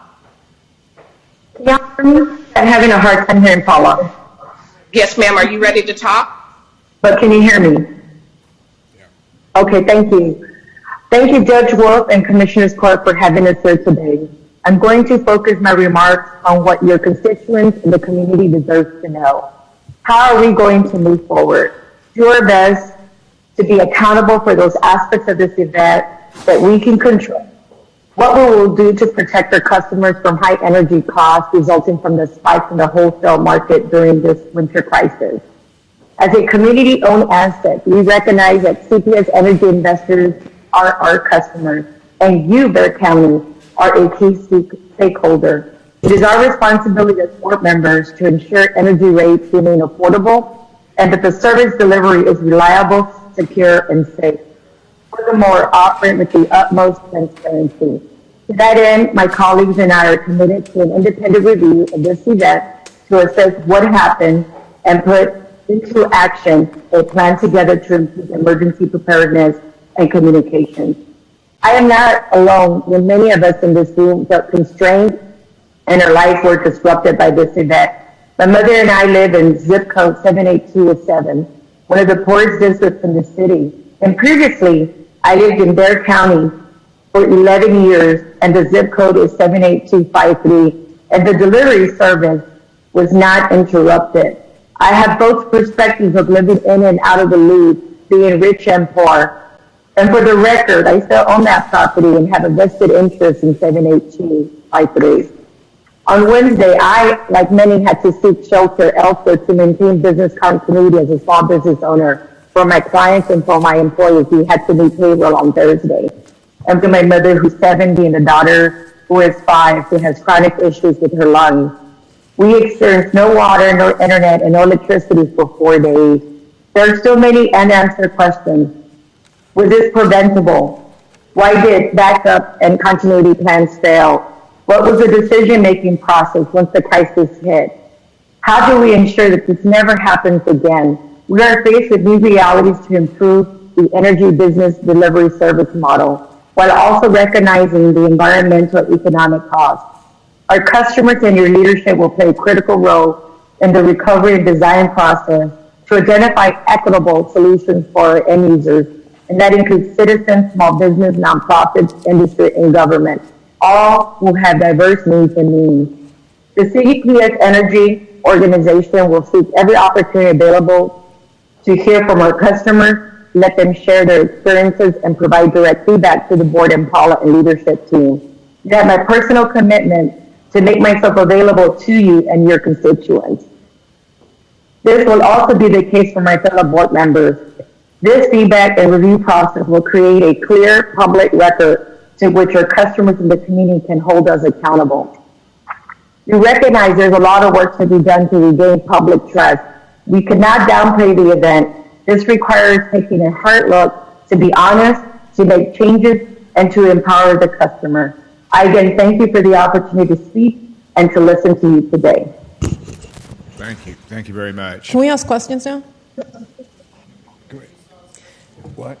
So I couldn't hear you guys very well. So the question I'm about to ask, perhaps that's something you already talked about. But I would just encourage you next time to come in person. I think we social distance very well here. So there's been chatter on the news. And again, I don't know if you guys covered this because I couldn't hear very well. But there's been chatter on the news that over the course of the next 10 years, charges are going to be passed on to customers. And so I just want to confirm and ask, is that true? Because that is unacceptable. Of course, this is going to be expensive and someone has to pay for it, but it shouldn't be the customers.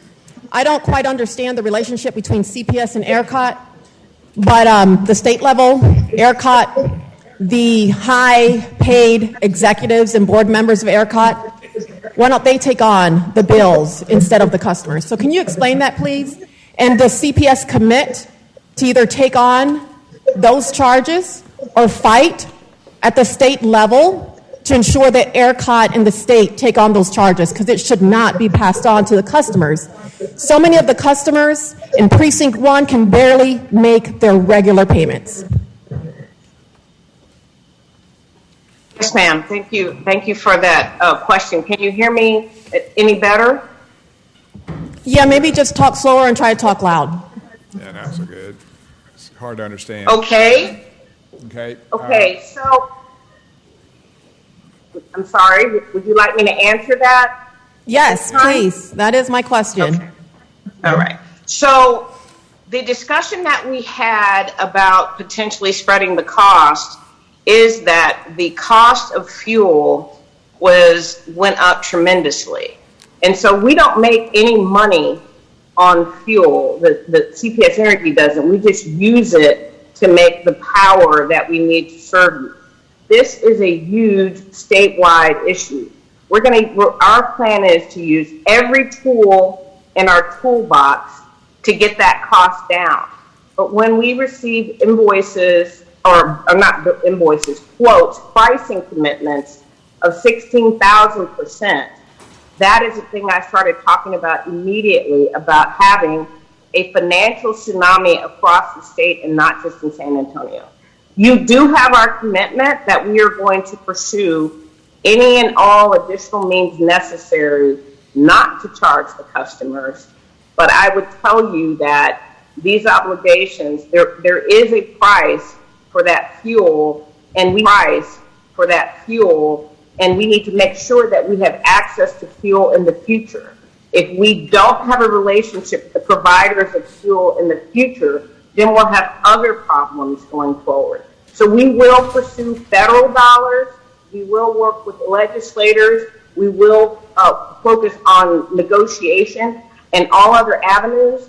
But for whatever bill we had, what we would do is smooth out the cost. Even for a power plant, we spread the cost of a power plant over decades. And that is why the bill itself becomes manageable whenever there is an obligation. So that is the general strategy that we would use every time we can, to use any kind of debt instrument to spread that cost. That's the normal approach. But I assure you, we are committed to really reduce that cost as much as possible before it's taken on by any customers. And what we're doing, we are not sending bills. You would see that stories across the state of people getting $7,000 bills because they're not smoothing them. They're not trying to fix these problems before they put them on the bill. And we are trying to protect all of San Antonio, greater San Antonio, from that shocking impact. Commissioner Clay Flores, I think I may be able to refine the answer. The reason the bills are so high is because the state of Texas deregulated and created something called a just-in-time pricing matrix, which allows in these high-demand scenarios for the price to escalate as high as the market will take it. Mm-hmm. We were in high demand, they had a high price. Yeah. And so, respectfully, Ms. Gold-Williams, I would say the answer for San Antonio ratepayers is not just to allow a bailout bill, but to fix that pricing mechanism in the whole state of Texas, where we have real fair market values. That was just a pirate's game that happened over energy prices, and it's embarrassing that we're one of the only, if not the only place in the United States that does that. That's why the prices are high, and respectfully to your legislative team, what the message, respectfully, you just gave cannot be the only legislative message. Every single member of this court needs to amend the legislative action points to say that this type of pricing is just obscene and it doesn't make economic sense. It makes no damn sense. So we need to fix it and not just let the oil barons get away with all the money. We do need to fix it at the state level, and I want to make sure that ERCOT and state is paying for it. So yes, we need to fix it. But in the meantime, I want to make sure that our customers are not getting, and I understand it's expensive. Yeah, this week was expensive for all of us. But I want to make sure that whether it's over 10 years or 20 years, our customers are not footing the bills. And that is my point. I understand your demand. That is our goal. But, okay, great. But there's going to be a lot of work to do to be able to get to a good resolution on that. Okay, so I just want to have your commitment so we can hold you guys accountable. Thank you so much. Yeah, I think... Madam, I will say we're going to try, but we will also need your help. What Commissioner Calvert is talking about is a used design issue, and I know the legislators are working on it. This is going to take everybody's help to get to this point. Yes, but we're absolutely. Ready Commissioner Calvert was exactly right, and what you were saying is an abrogation of authority responsibility of the Texas legislature when they deregulated. You know, it's interesting. We passed an emergency order on price gouging. I would think that ought to file a complaint right now with the Attorney General's price gouging by the industry, and it was a clear violation of that. They don't want to talk about. They want to talk about price gouging, but when you talk about the energy industry, they kind of keep quiet. You know. So you're right. Yeah, there's a lot of things that need to be corrected. Robert Fuentes here. Robert, do you want to say a few words? I have a couple of comments before we get to solids. Thank you, Paula, and thank you, Janie, for your comments virtually. But I will tell you, it would have gone a long way with this court to have you here in person. We have lots of questions regarding constituents. We have Saws who's here in person, and we are here in person. There's an effective way to be able to social distance, but it would have been good to have you here in person because, quite honestly, there were some comments that we couldn't hear because of technology. So anyway, moving forward, perhaps that could happen maybe the next Commissioners Court meeting. I'm going to try to keep my comments brief because I have a lot to say. I'm taking a deep breath. I mean, I was impacted personally. I had no power. I had no water for 3.5, almost 4 days. My mother, who was at an assisted living center, lost energy and power, got up to go to the bathroom in the dark, tripped and fell and broke her arm. She's 90 years old. She had to crawl out in the hallway so somebody could find her to be able to take her to an emergency room. So, look, I'm not alone. My story is just one story of thousands across this county as a result of what I consider to be, and I'm going to be blunt here, a colossal lack of leadership, emergency preparedness, crisis communications response, and really a violation of the basic tenets of crisis communications, which is deliver your own bad news first, and secondly, be willing to fall on your sword and accept accountability for the things that did not happen. Whether your perception is there was not a failure on CPS to communicate with people or prepare for this. Most of my constituents feel like there should have been not just, I'm sorry, we don't know when your power is going to come back on, but we screwed up, there are lessons to be learned, and we're going to do better. That is what I think people needed to hear. And so, like I said, there are a multitude of lessons to be learned and blame to go around for a whole lot, whether it's at the state level or whether it's at the local level. But once you got into this crisis, what I don't understand, and look, we have to rely upon the private sector to move very quickly in crises like this. We should have had point people, businesses in the community that came together. I personally was sourcing generators from Holtcat, not just for pump stations until Steve Klaus told me, you don't have a generator big enough to be able to do that. But I was able successfully to get a generator to the zoo to be able to keep their animals warm and keep their animals safe. But I was also trying to get water to my constituents in the unincorporated areas. So I guess my point being is when I toured STNP, the South Texas Nuclear Project, 13 years ago, they always have a crisis response. If there's a massive failure, because they don't want something like 3 Mile Island to occur. But we do not have, to Commissioner Calvert's point, a crisis emergency preparedness plan that I think existed today, but we certainly need one in the future. I am more than happy to contribute my time, my energy, my effort to help to coordinate that kind of communications response. But in the day and age in which we live, look, Texas is the most energy resource-rich state in the country. And many of us were living in third world conditions for a week. There's no excuse for that. So there's a lot of blame at the state level. But locally, we got to do a better job with coordination when it comes to emergency preparedness and response. So anyway, I appreciate it. There's a lot of sleep that was lost, I'm sure, over the past few days related to this crisis. But my feeling is If HEB could have been prepared, and based upon my contacts at HEB, that were prepared for this probably 3 weeks in advance, sent their trucks off the road to the distribution center to be able to load up to the brim on inventory, then we could have been better prepared. At least tell people this might happen. Manage expectations for your constituents and your customers.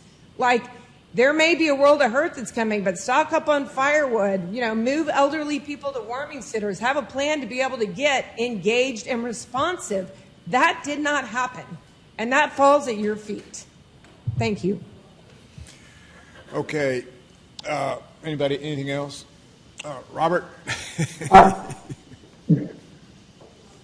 don't know they're here. Are they still here? I don't know. Trish and Commissioner's Court, can y'all hear me? Trish? Yes.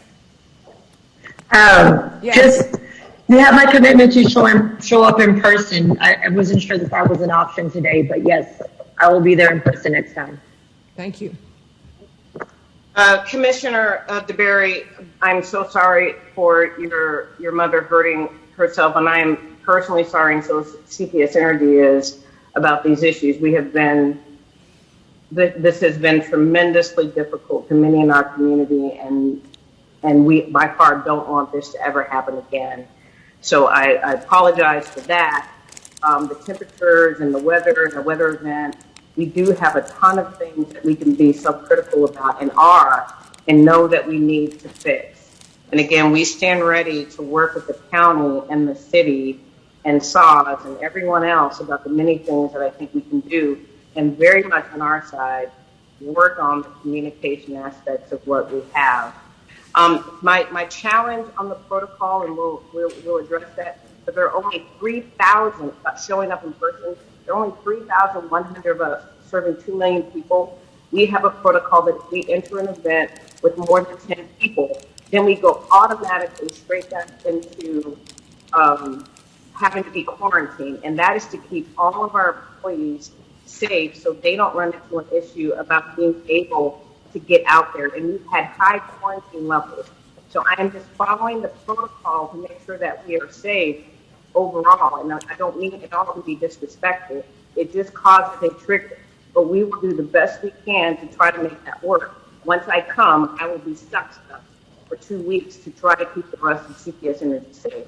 Well, we will work on your request, and just a kind of hard balance to make sure that we can serve San Antonio 24/7, 365. Okay. Anything else here? I couldn't understand half what she says. Robert, come up. County Judge, Commissioners, thank you for the opportunity to address you and your constituents that might be viewing this. There's still a lot of people suffering out there. There's still, whether it's monetary, whether it's power or water, there's a lot of residual just suffering. When we get back to normal, unfortunately, it will be pandemic normal, and that is still trying at people's lives. And so I and people at SAWS need to do and want to do whatever we can do to make sure that we help as many individuals as possible. Right now, what we are going through is, were you prepared? What did you do during this event? And how are you going to make sure it doesn't happen again? And I have been answering that question to as many people as I can, at home with my family, my wife, my children. And we at SAWS have started already that endeavor. We have already engaged the services of a consultant to do the things that y'all are talking about. We're not waiting for this commission that the mayor is putting together. We have started already because we have obligations to ourselves to make sure that we did the right thing during this event and that this will not happen again. So with that, I want you to know that the vast majority, probably 100% of our county now has water. Oh, good. When we talk about SAWS, we talk about, thank you. When we talk about SAWS, we actually are in 3 other counties, so I'm including those other counties. 91% of our service area is out of the boil water notice. That last remaining percentage will probably be out one tranche this morning and probably the last tranche this afternoon. And so we're getting back to, unfortunately, to that COVID normal. Water distribution, however, on our part, I'm talking about distribution centers, will not stop until the demand is gone. Even though I just said that everybody has water, some people still have a low water pressure, but at least they can fill up their commode tanks and their hot water heaters. It might take a little bit longer. But we are having a tremendous amount of calls from apartment complexes where the water has been turned off by management for their own problems of broken pipes, and they have to get some kind of handle on this. So as long as there's the need, we will have water distribution out in the community. Regarding the bills, what this is going to cost, every one of you are a county commissioner, but the vast majority of your constituents live within the city of San Antonio, and so they are our SAWS customers. We have already put the word out from the very beginning that they are to pay the lesser of the two bills that they get from this event and the prior bill. We also know that in order to have a lower bill throughout the year, a lower sewer bill throughout the year, we use the winter months, and so we're also going to make sure that we do not calculate what water was lost during that these last few days to make sure that that doesn't make its way into the sewer bill. I was glad to see the slide that was up there by the county making the effort to help these individuals that have repair bills in their home. As you may know, the SAWS, prior to all of this, we had our own program called Plumbers to People, where we have a private plumbing company on contract where we pay them to go into people's homes and fix their leaks, leaky faucet, whatever it may be, when they can't afford it. We already have a program like that. We are starting a different program, another program that is funded by private donations. The San Antonio Spurs gave $250,000. Wells Fargo gave $25,000. It has been up a little over 24 hours, and we're already getting private donations from just our regular customers. So that is being administered through us also. The county wants to set up a separate program, and we have to have an interlocal agreement. We cannot and should not mix that money with the county money that may come in for the individuals that you have designated. And from what I see from the requirements, they're different from the other ones that I talked about, and we have to be able to mesh those as much as possible so that there's not confusion among the people that need this help. But I understand one of the more basic things that y'all want to do is to make sure that these are county residents outside of the corporate limits of San Antonio and suburban cities. So those requirements obviously are very important to y'all, but the other ones we have to work together to make sure that we can combine them as much as possible. The county is unique, SAWS is unique, but combine them as much as possible so that it does not cause confusion among the rest of us. Yes. During this time, starting from, as you corrected, Commissioner Flores, someone that it started Sunday night into Monday, Commissioner Flores, someone that it started Sunday night into Monday morning. I started getting phone calls from individuals, from companies, from different entities in town, and at that time, that phone call, that text message was the most important thing in their life at that moment, and we took it seriously. I took it seriously. Some of them, obviously, I had to prioritize. HEB and their food processing center, highly important, very important. Port Authority and national events, very important, highly important. And so all these things needed to be done. I think each one of you during this time period texted me or called me with particular problems you were experiencing that were relayed to you from your constituents. I hope I addressed them. I hope I did what we could to make sure that that was something that we were doing. Albert Odesta, your tax assessor collector, he also texted me and told me about problems that are occurring. The jail, Obviously, you need water there, and Javier Salazar at different times would tell me, and I could feel the desperate tone of his voice that something had to happen. But I do also want to mention that as the days went on, his tone, totally different, changed. And I will want to thank him and commend him for offering all of the help that he did during this time. He offered his deputies to assist us in distributing water, and he was always very kind and cordial about the help and the offers that he wanted to do. Judge, you and your Commissioner's Court, I stand ready before you to answer any questions. I do want to also let you all know that our board chair is here. She's here in a different capacity, Jillian Burley.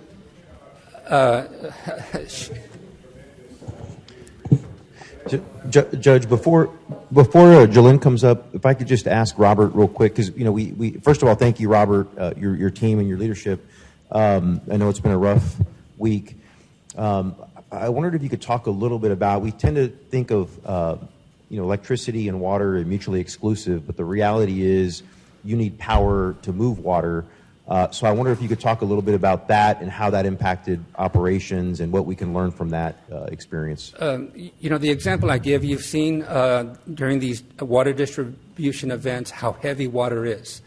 Just picking up a case of water or even at the grocery store. It's heavy. So a tremendous amount of power is needed to move water. When the rolling blackouts happened, it affected our power stations. No power to the pump stations, and therefore the delivery of water was marginalized.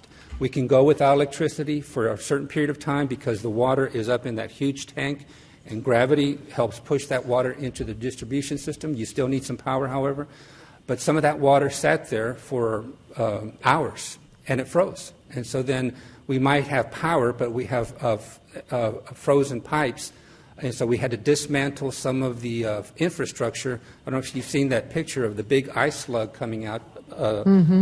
And so power is needed to move water.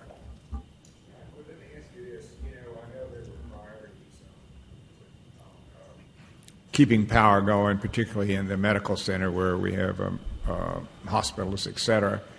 Why was there a decision to cut off power to your water supply plants? I mean, did anybody think, well, wait a minute, this should be pretty important?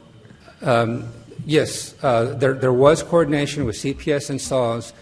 We did have an opportunity to discuss with them which power stations were on what grid, what circuit. And so, frankly, collectively, CPS and SAWS, we made the decision to have certain power stations go offline in order to save power and to help out CPS on up all the way up to ERCOT. So yes, some of the pump stations that were turned off, we coordinated those with CPS, and the decision was people are freezing, and is it a choice of freezing or not having water? We still didn't get the power. I'm sorry?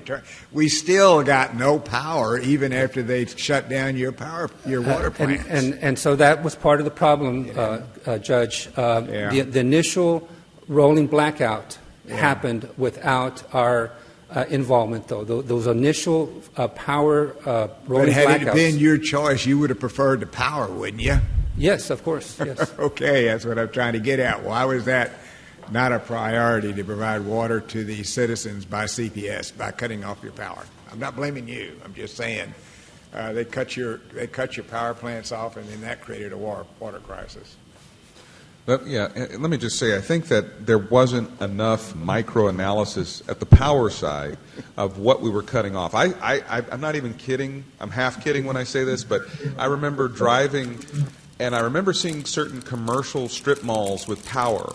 I mean, Shipley's Donuts had power, but yet, we couldn't get it to the SAW system. I didn't understand if the system at CPS can shut down every single account holder because they have to, why there couldn't have been a team that was going and saying, okay, there's no stores that are open or these are going to have to wait, because a lot of commercial corridors kept their power.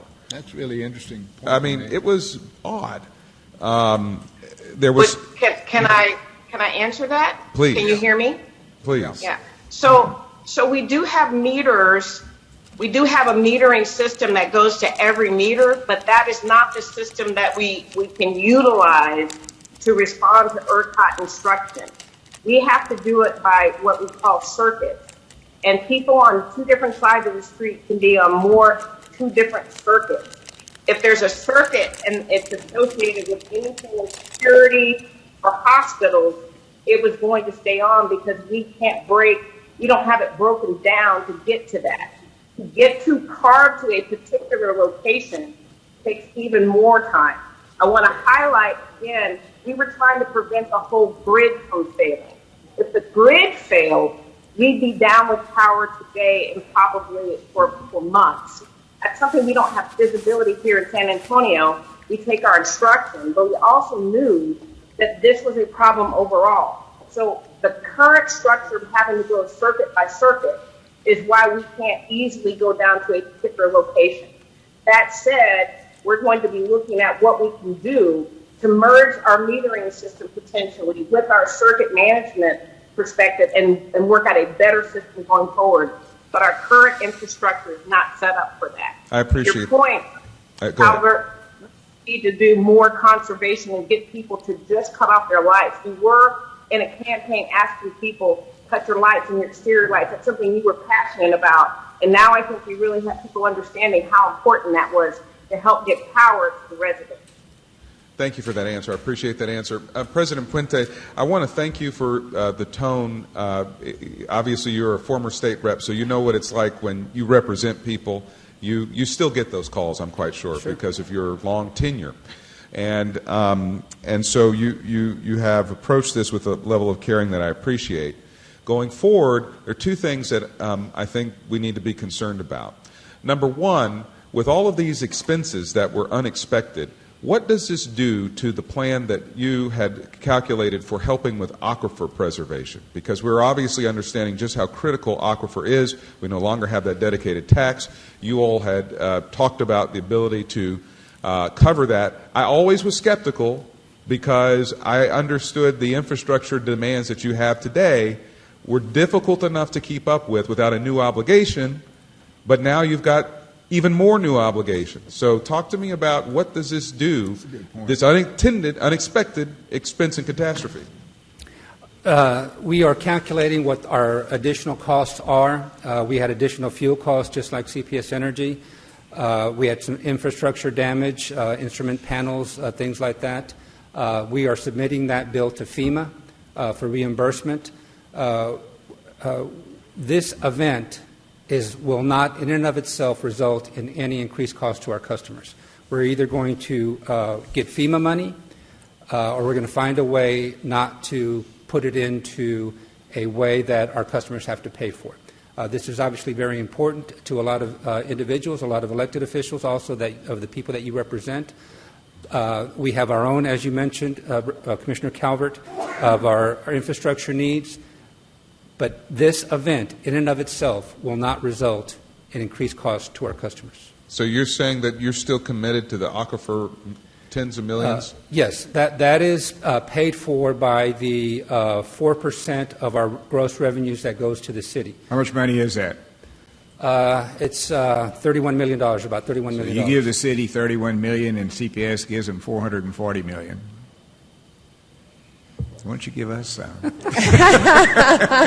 we might be asking for that. I say that in the sense that, with all of the problems we're facing, the city may have to look at some of that money that they're getting out of these two utilities that really are going to, we figure out in the county, $40 million is paid, citizens are paying out there through CPS, and of course they get no benefits for that either. So I don't know. Y'all may have to look at that. So, Judge, I too. think that's a good point. Not only do we not have representation on the CPS board, but we share in zero revenue. So when we talk about alleviating people's bills and looking if maybe some of that money could come out of there, I doubt the city would want to be able to give that up because it's a lot of money, but it's certainly is a consideration. So, Robert, can I just have one last question? Okay. I still have the time. Okay. Yeah, I still have the time. So my last question is about our water stockpile. Obviously, we're seeing that when we have these kinds of disasters where we lose these assets, the ability to get water in our community is very critical.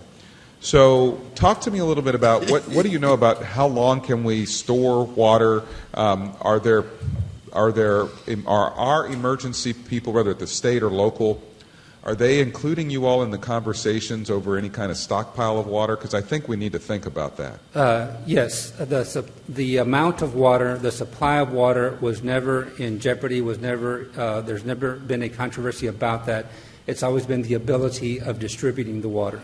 For example, in our underground reservoir that we have in southern Bexar County, the largest in the nation, by the way, we have over 200,000 acre feet, which is a little bit less than this entire community uses in a year. So stored water, we have plenty of stored water. It's stored. Let me ask you, I think this may be your next half of your sentence. I apologize for interrupting if it is. Are you saying that 200 million acre feet is in bottles or just as No. 200,000 acre feet, and it's stored underground in an aquifer. Right. You need power to pull it out of the ground and power to distribute out to our customers. I think what I'm talking about is a little bit more in the emergency sense, like where we have people having to boil or not having the pumps work.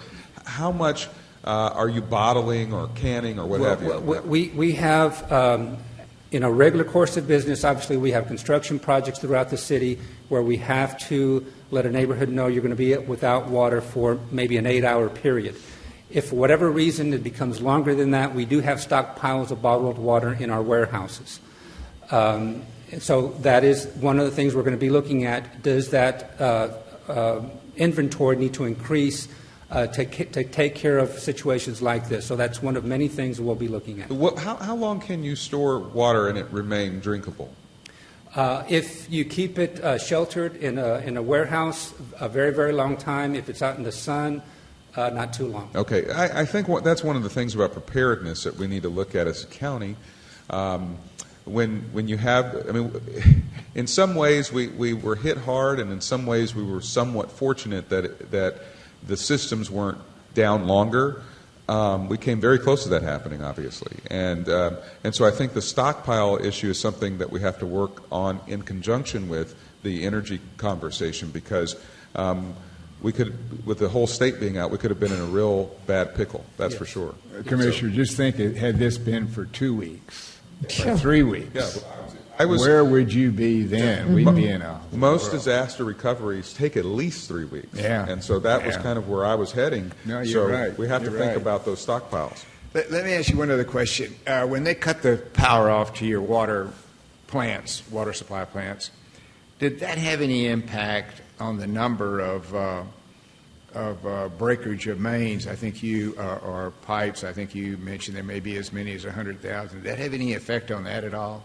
Effect on our on people getting broken pipes in their homes? Well, if you don't have, you are often told to open up the cabinets of your underground sink, of your sinks, of the bathroom and the kitchen, to allow warm air to get in under the sink.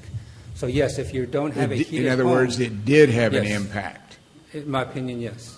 Okay, all right. So, but Nelson, the biggest impact was the single-digit temperature. Yeah. Okay. So, not having water, not having electrical power to pump your water, led us to people having to not have water, led us to having to boil our water, leading to probably some percentage of broken pipes because there was not water in there. So I think we all have to think about what kind of recommendations we're going to, the state or CPS, what are their priorities, and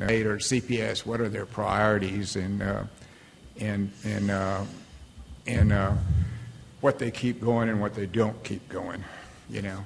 And as I mentioned, we already have started that internal audit, that independent also. Yeah, a lot of what happened to you was beyond your control. Yeah, so Robert, I have a question. Perhaps Steve Klaus, can you come out from an engineering standpoint? Because I think Steve is one of the smartest people on the planet from an engineering standpoint. So thanks for your work. obviously, thanks for sleeping on a cot for 3 days in the Emergency Operations Center. Some of this is an education process because I don't think people understand the power or the heaviness and the weight of water. Much like the county's done a great job regarding flood control. When people look at low water crossings and they think, oh, I can get through that water, it's not till they're in it that they understand the power of hydraulics and what that means exactly. So, critical question that I have is there appeared to be a breakdown in communication when CPS cut off power perhaps to one of your first main pumps. Maybe there was a delay in communications because when I talk about getting ahead of the message and being proactive and maybe alerting people, look, power power is affecting, your water in your homes. If you had that kind of a heads up and there hadn't been a lag in communications, could we have given people a fair warning? Well, first, I appreciate the question, and I'm sorry to hear about your mother. My mother is also in a nursing home who was going through, certainly didn't have an injury, and I'm sorry to hear about that. Thank you. Same Can you lean into the mic? Sorry, Steve. I know you're tall. It's tall, but it's hard. There you go. Okay. So the question is, how could we have responded if we would have had more lead time that we were going to lose these stations? Yes. Well, I had read where you guys, when power was cut off to one of your stations initially, that there was a lag in communications, like you didn't know that was going to happen. Well, let me be clear that as the situation continued to erode, as it got more and more difficult because of those low temperatures, I was in constant communication with different folks from CPS, whether that's Chris Euster or Benny Etheridge or their senior account executives, and even our control centers where I was spending the day.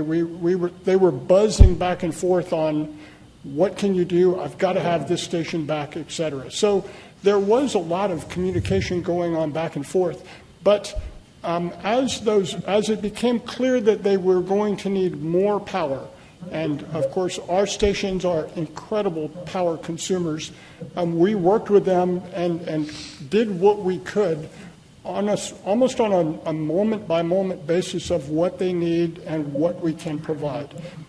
Conversely, when we saw those areas were not only losing pressure but actually going dry, we had a lot of parts of our system that were completely dewatered. We were trying to get the message back to them that if you can get power back to this grid, this station is very important for us. If we can bring that one up and you can keep it up for a period of time, we'll try to recover that area as best we can.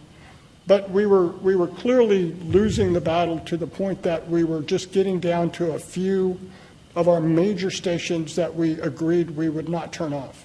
The medical center, for example, all of the facilities around the medical center. If we would have had more time, I don't think there was a way that we could have managed water service much longer because the tanks only hold so much water. As you have seen, it takes us a while to restore service to areas. Getting that entire pressure plane that those tanks in refilled with water so that we can get water into the top of the tanks. The problem that it created when we lost water service at our big pumping stations, lost power at those big pumping stations, was that our systems have lots of small diameter tubes that go to bearings. They have lots of pressure indicators that are liquid-filled instruments that are all heat-wrapped and heat-taped, et cetera. And when we lost power to our pumping stations, that's when it took us a very long time to go out there and unfreeze our pumping stations so that we could restart our pumping stations. So that probably would have been the best benefit, is if we had more time in advance of the storm to be able to mitigate. We would have drained stations if we would have known we were going to be losing them, and tried to retreat into a smaller number of systems to keep the city as flowing as we possibly could. That's a long-winded answer. But specifically, what was the impact of the loss to the university station and not having a heads up that power was going to be cut off? Okay, there's been a lot of focus on the university station. CPS and SAWS share a list of our critical assets. And our critical assets, are, of course, are our big pumping stations. And they work to protect those as they go through shifting energy around. They try to keep those large systems operational. The university pump station is one of those assets that was on the list, but somehow it was getting caught up in a brownout rotation. So we communicated with them to say, we're losing this station. Every time we bring it up, and it takes us a while to bring that up, it would go down again from a rolling brownout. And so there was quite a bit of back and forth relative to university. For some reason, it was not on the list properly I believe from a CPS perspective, but it was critical to us, and we lost a lot of manpower time as we were trying to take care of the rest of the system, going back out to university to try to restart it whenever it did go down. But I guess, Steve, my point is, University Station is critical. I mean, shouldn't there have been a priority placed upon those critical stations so that you guys could manage that more effectively? Well, there is. Look, I'm not an engineer. That's the other side of my brain, but that's why you're up here. Right. Those really big producing stations, those stations that we can push to multiple service levels across the city are our most important stations, without a doubt. University is on that list as a high priority. Well, in my mind, that has to be resolved, Judge, from an emergency operations standpoint, CPS standpoint. So, and I guess it's my understanding that, and I've heard Paula say this, that probably they need to do a better job from an emergency operations, have their own emergency operations or infrastructure control station to be able to make sure that we don't have critical points that go down. Because, I mean, to your point, Steve, I mean, once we lost power, and water in those areas, I mean, even, my constituents in Fair Oaks and Timberwood Park, I mean, the amount of energy required to push that water once it was turned back on, uphill is tremendous. So anyway, it was a calamity of incomparable proportion. So thank you. Judge, just a quick question about generators. Do you maintain generators at some of these significant? I've had a lot of questions about generators, and it's something we've looked at quite a few times over the years. Every one of our stations has a generator, but it's a small generator that's there for our security system, our lighting systems, our electronic communication systems, not for pumping water. Those are incredibly large generators. And quite frankly, CPS's reliable uptime on energy is very good. So we made the business decision that we didn't need generators, because if I lose a pumping station, I can very easily recover service for that area from other stations that are operating. So to put a generator there when I have really reliable service, or when I can provide that service from some other station, didn't make sense. But we have never seen it where we lose a wide area. So we don't need a generator. We need multiple generators if we have wide area sustained power outages like we just went through. Is your recommendation to move forward with additional generators? I think that's clearly something that we have a focus on. I've already had some conversations with the CPS folks about, is it time for us to move forward with large generators at some of those pumping stations? Again, they will be very expensive. We will very, very rarely use those. They will require a lot of maintenance and just burning fuel to run through those things so that they're ready when we need them. But I think what we've learned today changes the game, and we need to be ready to step up. There are a number of sources by which I believe Congress could be helpful and the state could be helpful. There are Homeland Security grants that will come down. There will be FEMA and other emergency grants that will come down. I believe we need to look at a gamut of those, or earmarks, or out of the Texas disaster bill that will come down. It would be a real shame with the level of disaster billions that will be assessed if utilities couldn't get some of these backup power generators in place from federal appropriations, or even maybe state ones. I'm skeptical on the state side. But the federal side, I think that if we begin to lobby our Congress people now to throw those in, it may not be such a burden. And with our military city USA, I think it's a very important thing that we get done. Yeah. Agreed. Thank you. Jolene Burley, you've been so patient sitting there. For those of you that do not know Jolene, she was with the City of San Antonio for a number of years, as city manager. I was there when she was there. And then she, at CPS, she was president for a while. And then Of course, she runs our Center for Health Services now, and she's a member of the board of directors of SAWS. So, Jillian, do you want to say any words? Good morning, Judge and Commissioners. I just want to say I think the community now understands the nexus between energy and water is real. And we obviously need power to distribute water to our customers. And there's no doubt that to generate power, water is critical. And so I think we have a better understanding of the nexus between energy and water, and a better understanding of what needs to happen in our community in terms of emergency preparedness and response. We must do better. That's very obvious. I will say, on behalf of the Board of Trustees, we were noticed very early, and the SAWS staff was focused initially on restoration, getting water to our customers, focused on making sure they had safe water notices, because with the reduction of pressure, we then had the safety of the water issue, and we did it out of abundance of caution for our customers, but we wanted to get that notice out very quickly for those who had whose pressure was gone and who had no water. And then obviously with no power, you can't boil, and so to get water to those customers. The staff reacted very quickly. They were very proactive in their efforts, and I'm most proud of the creation and the notice of bill relief for the customers before the week was out in response to this issue. So I can't say enough about the SAWS response. It was very proactive. In times like this, your staff, city staff, CPS Energy crews, and SAWS crews, they leave their families in unknown conditions to come out in situations like this to help us all survive. And just tremendous kudos to all of our first responders for their efforts this past week. They've made phenomenal sacrifices, and we should all just take a moment to thank them.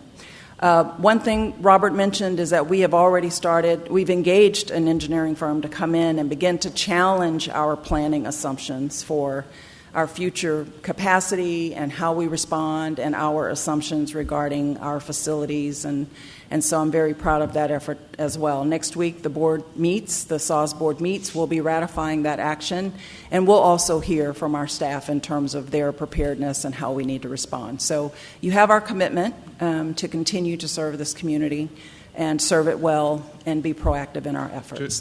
Judge Jillian, I want to ask that your board, and you have an incredible CEO to help you with this. I'm going to borrow a phrase from my father. He used to say, "I'm going to give you $1 million worth of information. I'm going to give you $1 billion worth of information." What I'm about to say right now. I think that it behooves the SAWS board and the legislative team of SAWS in the county to work on a statewide backup water storage stockpile, and facilities are part of that, right? So that we have the covered facilities that will preserve that water, that the state would reimburse the utility so that counties and cities don't have to have it come out of their budgets, but we could actually pay you for the storage of water. Does that make sense? Sure. Because I sent water into Guadalupe County to an orphanage because they had nothing for them. There are folks in Atascosa County neighboring me that have, their county people are saying we can't do anything for you. So at some point, Bexar County, at some emergency, Bexar County will become the reliant source because these other entities are not prepared. Sure. So at the very least, we need to be able to stockpile water, and I think the state could make a multi-year commitment to help the utility. Sure. Jillian, Yes, sir. a little bit earlier, I think you were here, we took some action and asked Commissioner Calvert and Commissioner DeBerry to be our liaison to the Mayor's Committee as they look at CPS issues and power generation and what went wrong. And we did authorize the city manager to bring back to the court someone who could provide some, information. We don't have anybody working for the county that knows anything really about SAWS or knows anything about CPS or ERCOT. And I know that, you're heading a heading up the Center for Healthcare Services, but any help you could be to Commissioner Calvert and to Commissioner DeBerry, that would be very helpful. And if you got any ideas about who we provide us some guidance as we wade through this, it's not that we don't have confidence in the City Council Committee, we do, but we also want to know what's going on, and we want to be able to have our own opinions heard. And Sure. Our own opinions would be heard better if we had some sort of expertise to help Commissioner Calvert and help Commissioner DeBerry as we go through. So if you know anything and you'd visit with David about, we'd appreciate it. Will do, absolutely. Be happy to be a resource. Okay, David good. knows where to find me. Okay, good. All right, thank you so very Thank much. you. Just one last question for Paula Gold Williams, if she's still, or someone from CPS still on the line. How much energy was ERCOT asking CPS to shed at the height of the crisis? At the height of the crisis, we got up to about 1,400 megawatts or so. 20,400 megawatts. No. I'm sorry. Let me talk louder. We typically peak around 5,100 megawatts. They were asking us to shave off about 1,400 megawatts. That's a lot. About 30%? Yes, sir. About 30% you had to shed under ERCOT's rules. Okay. Yes, sir. Okay. Anything else coming? That's good for now. Thank you, Paula. Thank you very much. Thank you for participating in this. We'll all come out of this stronger once we kind of get all the pieces put together right. I think we left off on David Marquez to present a plan that Rebecca K. Forrest, I know, has been working on and trying to help people with broken mains.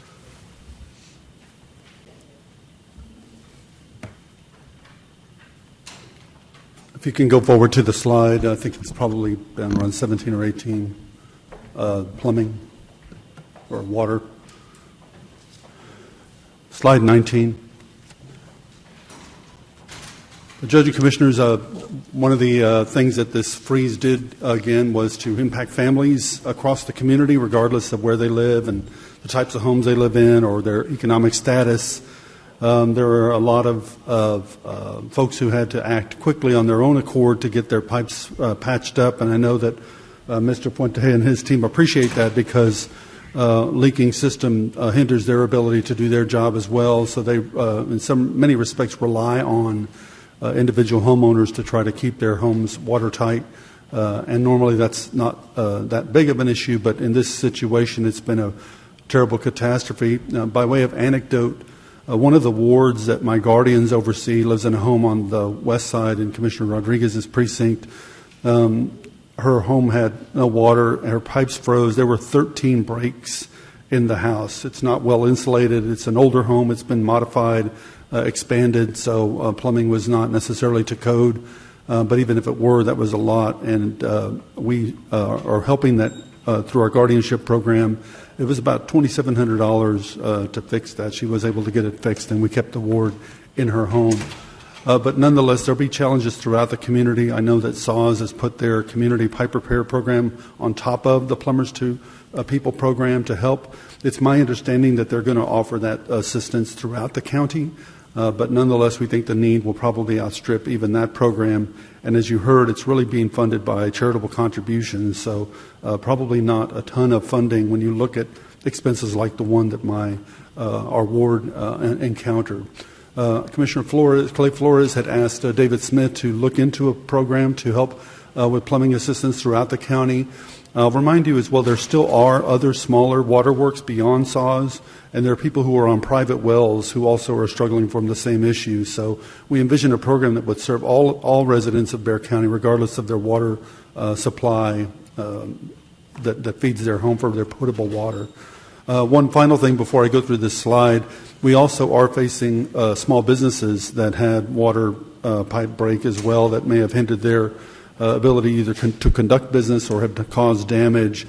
What we would recommend in that case is to look at the LIFT Fund type of program specifically for businesses that have that.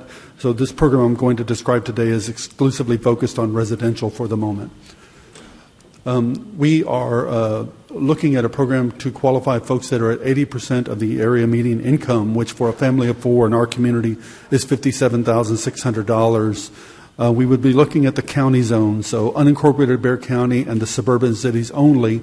Some suburban cities, however, are in fact SAWS customers, and in some cases SAWS is the wholesale provider to cities where the city then resells it to the customers. So it's a little different than some of the other county zone areas. We'll have to work through that. We asked SAWS to provide us with the list of cities that they serve either in a wholesale or retail capacity.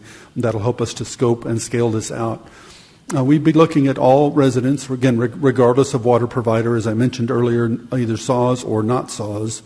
We would be looking at a program that is going to be provided on a reimbursement basis for up to $1,000 per household.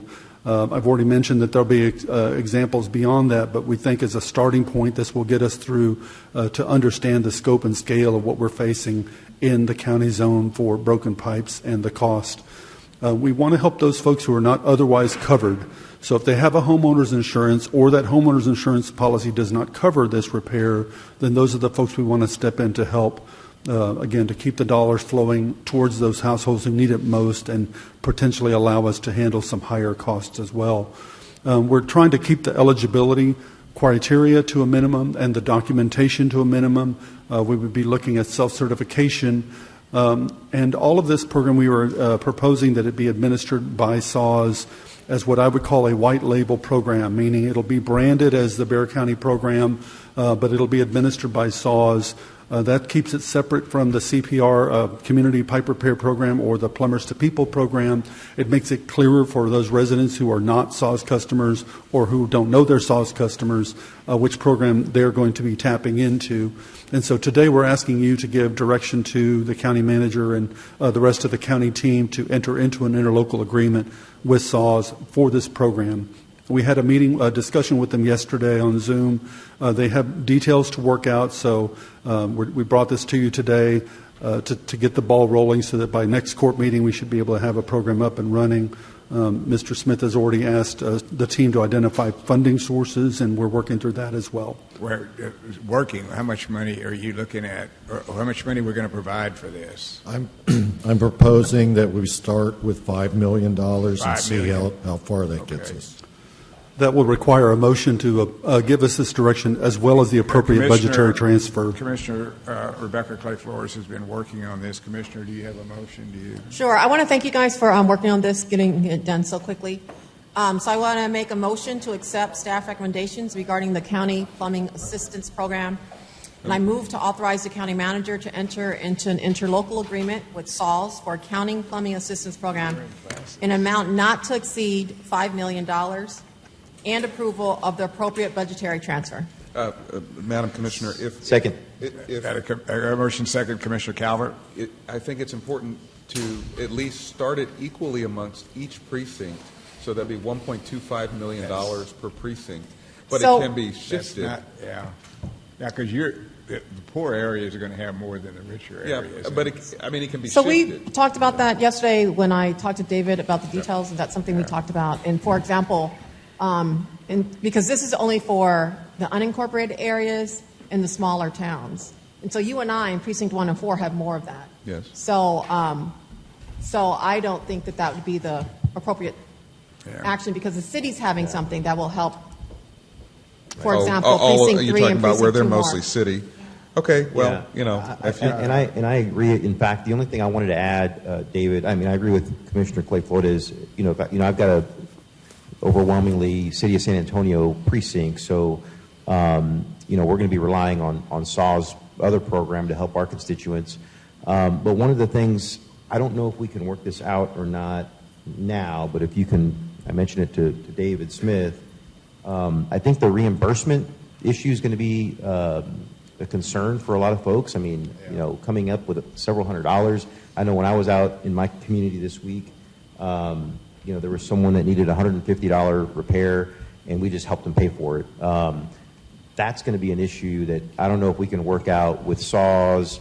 I know they do some direct contracting with certain plumbers, but there's going to be people out there that just cannot come up with $200, much less $1,000 out of pocket. So we need to figure out how we help those folks. So we can. I'm just saying, I think that's a very valid concern.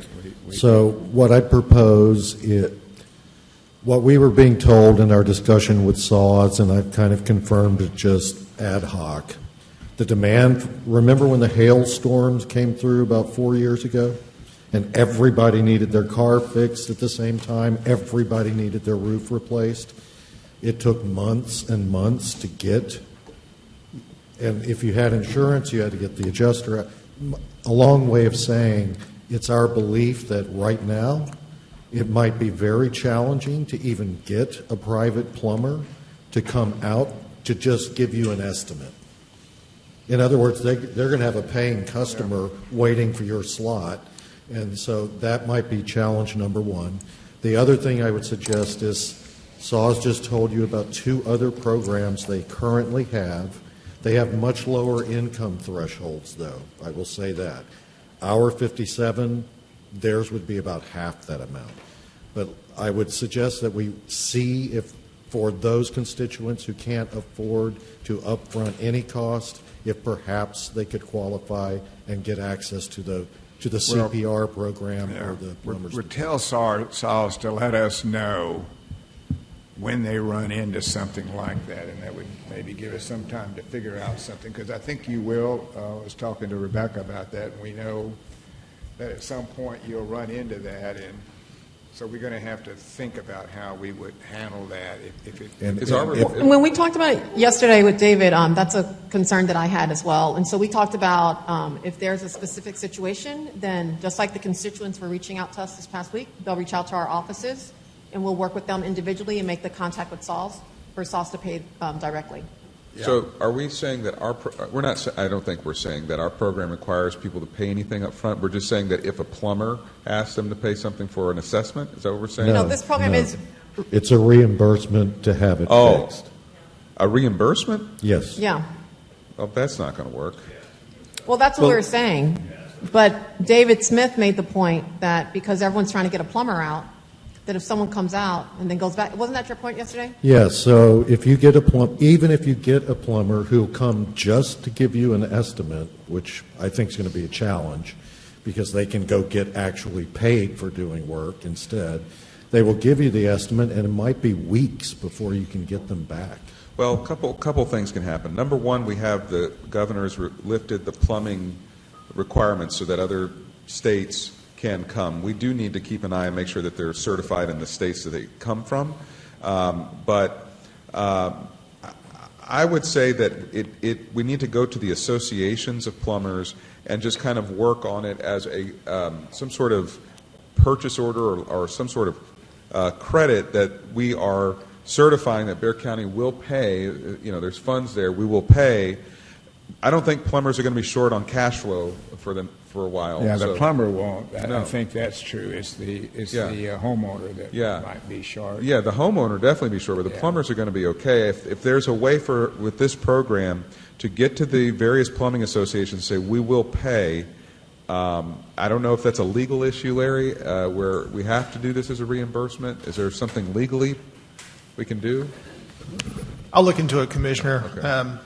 It is a little bit difficult because you have to, the only requirement for doing something like this is you have to show that the money went to the purpose for which it was expended. That's the issue. It's a difficult one, but I'll definitely. Is there a way for us, it's probably a little bit cumbersome, or a lot bit cumbersome, to basically say that the work once assigned is, part of a, reimbursement program that Bexar County is, doing with homeowners? Is there a way to do that under law? We have to probably look into that. I can look into it. Yeah. I mean, it may be there's the possibility of a voucher program where the county pays a plumber directly. Or is it easier for us to outsource it to another entity? Those details I don't know. But Outsourcing, well, that's essentially SAWS's program. Yeah. Plumbers to people, but they've got one large company and then the demand we're anticipating. Oh, no, that won't work. Well, maybe modifying SAWS program to be more flexible with various plumbers. The other issue would be, so you would have to change their existing program to have, they have to go through public contracting. You're talking months. Okay.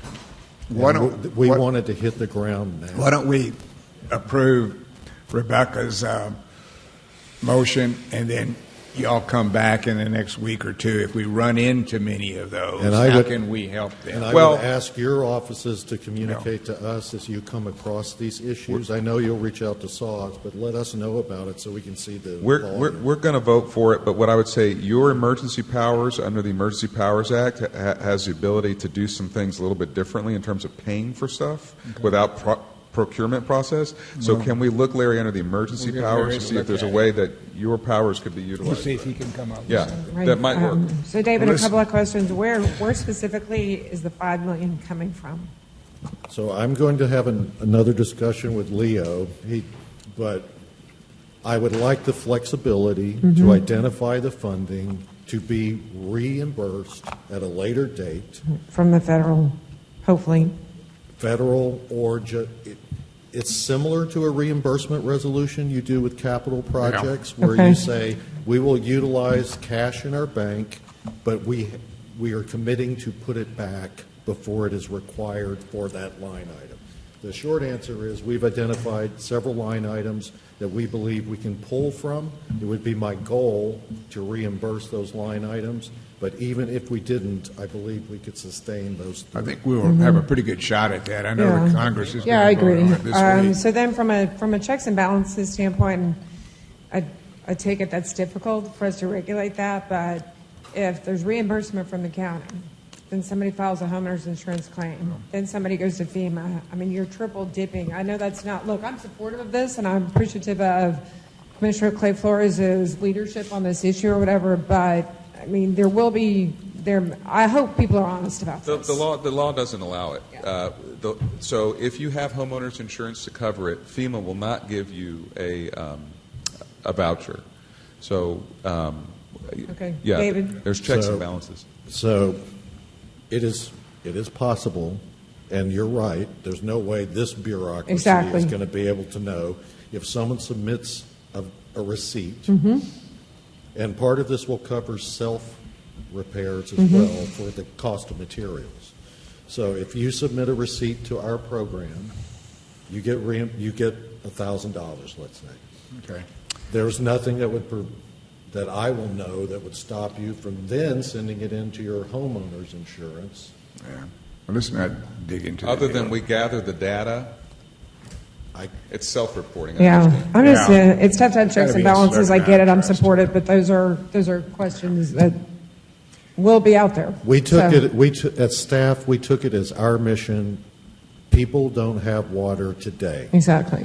What is the fastest way we can do, keeping in mind this is public entity, to try and get people help? Yeah. And I think that's the idea, is to deploy it as quickly as possible, because I know last time with certain programs it took a little time, so we're going to have to ramp this up pretty quickly with SAWS. The last thing I wanted to mention is I agree that it should be prioritized on the unincorporated and suburban cities.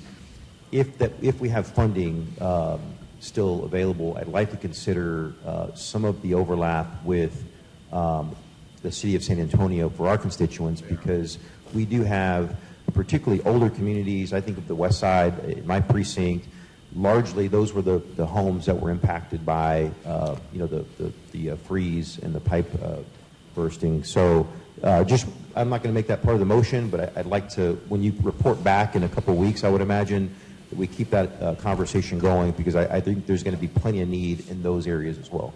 Commissioner, I will remind you, we have an owner-occupied rehab program with Merced Housing. We have funded through CDBG normal program for $500,000. So as you bring us those exceptions, we can find potential solutions for you regardless of where an individual like that might live. Did we have a motion to, Rebecca's second? I got a motion and a second. All those in favor will say aye. Aye. Those no. The ayes have it. Congratulations, Commissioner. Got that through. Real quick, are you through? I want to make one more quick point. We've been discussing this $13 million. Quick. We've been discussing the $13 million rent program that we are looking at, the funding that came down through Treasury. It's not only for rent, it can be used for utilities and utility arrears. So as we face some of these issues that the came up in our conversation about saws. We could potentially repurpose that away from rent, where we think we have enough funding, and put it into a utility support program. So I'm just making you aware of that possibility. We were looking into that today and found some good information on that. Thank you. All right. What else you got, Thomas? Come on. Pick it up. Just one last slide, Judge, just to give you a quick few facts and figures. During this event, Public Works issued 166 tons of chat rock to our county roads, a lot of man hours. We provided over 77 families with shelter, over 4,000 meals. And as of Monday, over 7,000 cases of water has been distributed. I also want to just recognize both the purchasing agent and the county auditor. They were working behind the scenes to produce emergency purchase orders, so I wanted to recognize their efforts, as well as many other elected and appointed officials that helped during this. I would also like to ask the court, last item, to approve the continuation of your disaster declaration, Judge, the one that was issued on February 20th. So I would ask Commissioners Court to extend the continuation of that, and I would ask for a motion. Can we have a motion? Motion second. Second. Motion second. All those in favor will say aye. Aye. Suppose no. The ayes have it. Real quick, before we get back in this agenda, Larry, is Michael Watts here today? Do you know? I didn't see him out in the hall, but What about? Is anybody here from the Attorney General's office? Do you know? I think there is supposed to be somebody here. give me 2 minutes, Judge, and I'll walk down the hall. Maybe they're around the corner. Okay, well, go ahead and do that, because we do need to get this up. They're not. Are they? They looked. They're not here. Okay. Well, do we need them here? No. Okay. Should we try to get rid of that executive session? Yeah, I'll get that done. Okay, we're going to move on over and take up the executive session. That's pursuant to. We're going to. Oh, did Judge Sakai leave? Yeah. Who's that? Okay, maybe I'll come back. We'll go to executive session item pursuant to Chapter 551 Texas Government Code. Executive session items may be discussed and acted upon if appropriate in open section. Under Section 551071, consultation with the attorney for advice regarding pending or contemplated litigation or settlement offers in the following manner: Flanagan, Zianta versus Bexar County. Number B, legal issues pertaining to the following matters in which the duty of the attorney for Bexar County and the Texas Disciplinary Rules of Professional Conduct of the State Bar of Texas clearly conflicts with the Open Meeting Act. Texas opioid multi-district litigation in the matter of Ray, Texas opioid litigation 2018-63587, pending in the 152nd District Court of Harris County. Judge, before we go on, if I can ask all the attorneys to step outside. Right there. Yeah, just I'll come out and get them as soon as. All right, let's go. Need 3 minutes, 5 minutes. Let's get.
Are we ready now? Is it ready? Okay, the court met in executive session and took no action. We're now back in open session, and we'll be going under item number 6, discussion and appropriate action regarding legal issues pertaining to the Texas opioid multi-district litigation in the matter of opioid litigation 2018-3-63587.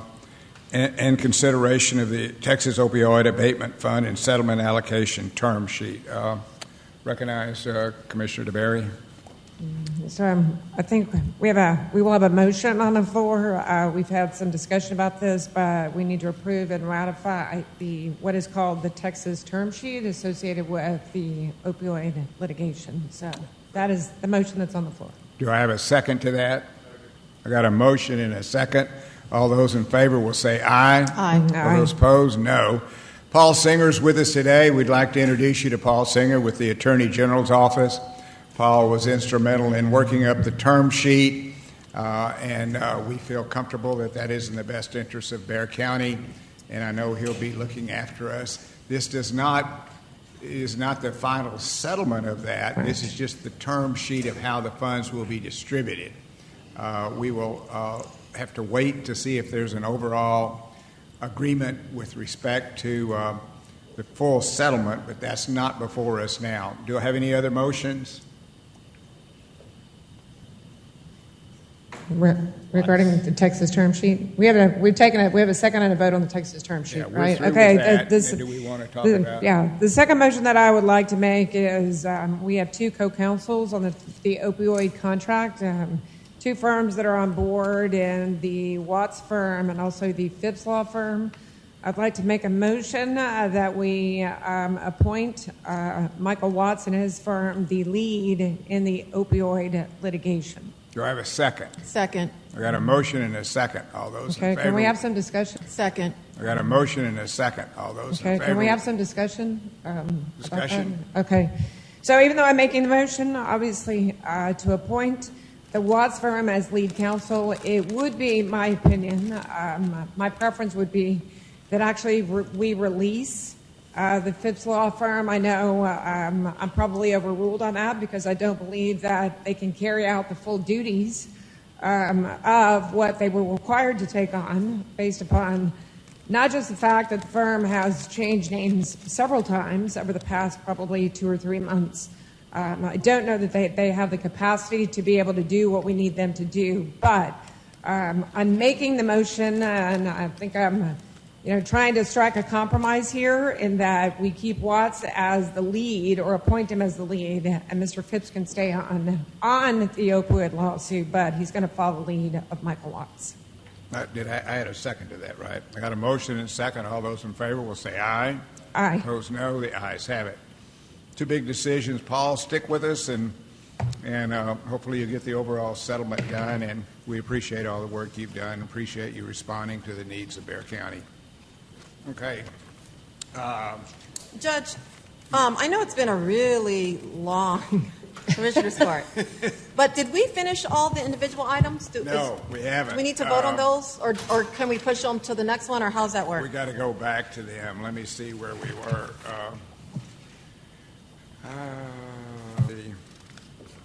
Okay, we were 48, I think. We were doing the children's court presentation. We probably lost the participants Yeah, we lost in them. that. We may have to do that next time. We can skip the legislative update. All right, until we're going to next skip court number meeting. 48. We don't need that. What's 49 is presentation, discussion, and appropriate action regarding matters related to COVID, approval of an execution agreement with Bexar County and the Center for Healthcare Services for $3,955,925 to help the community in mental health. Who's do that? David on that? Gilbert. Gilbert? Gilbert, gosh. if you take under 10 seconds, they'll vote yes. Yeah. Our attention span is just Judge. about ran out. Yeah. Yes, It's out. Commissioner, my name is Gilbert Gonzalez. I'm the director of Bexar County Behavioral Health Department. And with me today is Ms. Jolene Jameson, President and CEO of Center for Healthcare Services. Before you, we bring a request for approval and execution of COVID-funded agreement between Bexar County and Center for Healthcare Services in the amount of $3,955,925 to help Bexar County community with mental health and substance abuse. Mental health and substance abuse services. I bring your attention to the presentation today.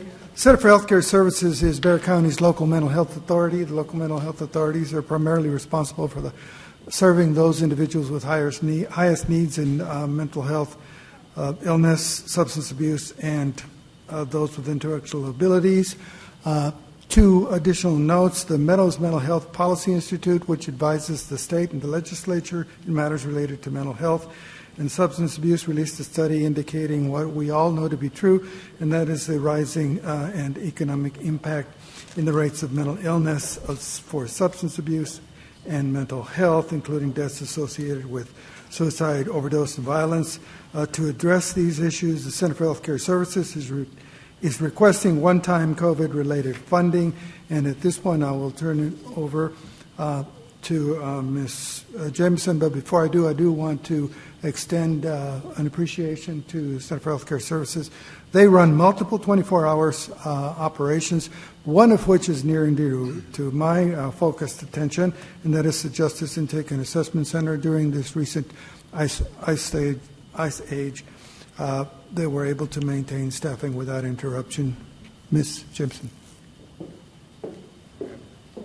Thank you, Judge and Commissioners. I'll be quick. These dollars were basically used for equipment to assist in ventilation, equipment for scanners for consumers coming to our patients, staffing for screeners and additional staffing during COVID for social distancing, and the largest amount is going to finish out additional space on the second floor of the Paul Elizondo building so that we can continue to bring all of our patients back to the center. So we really appreciate the support.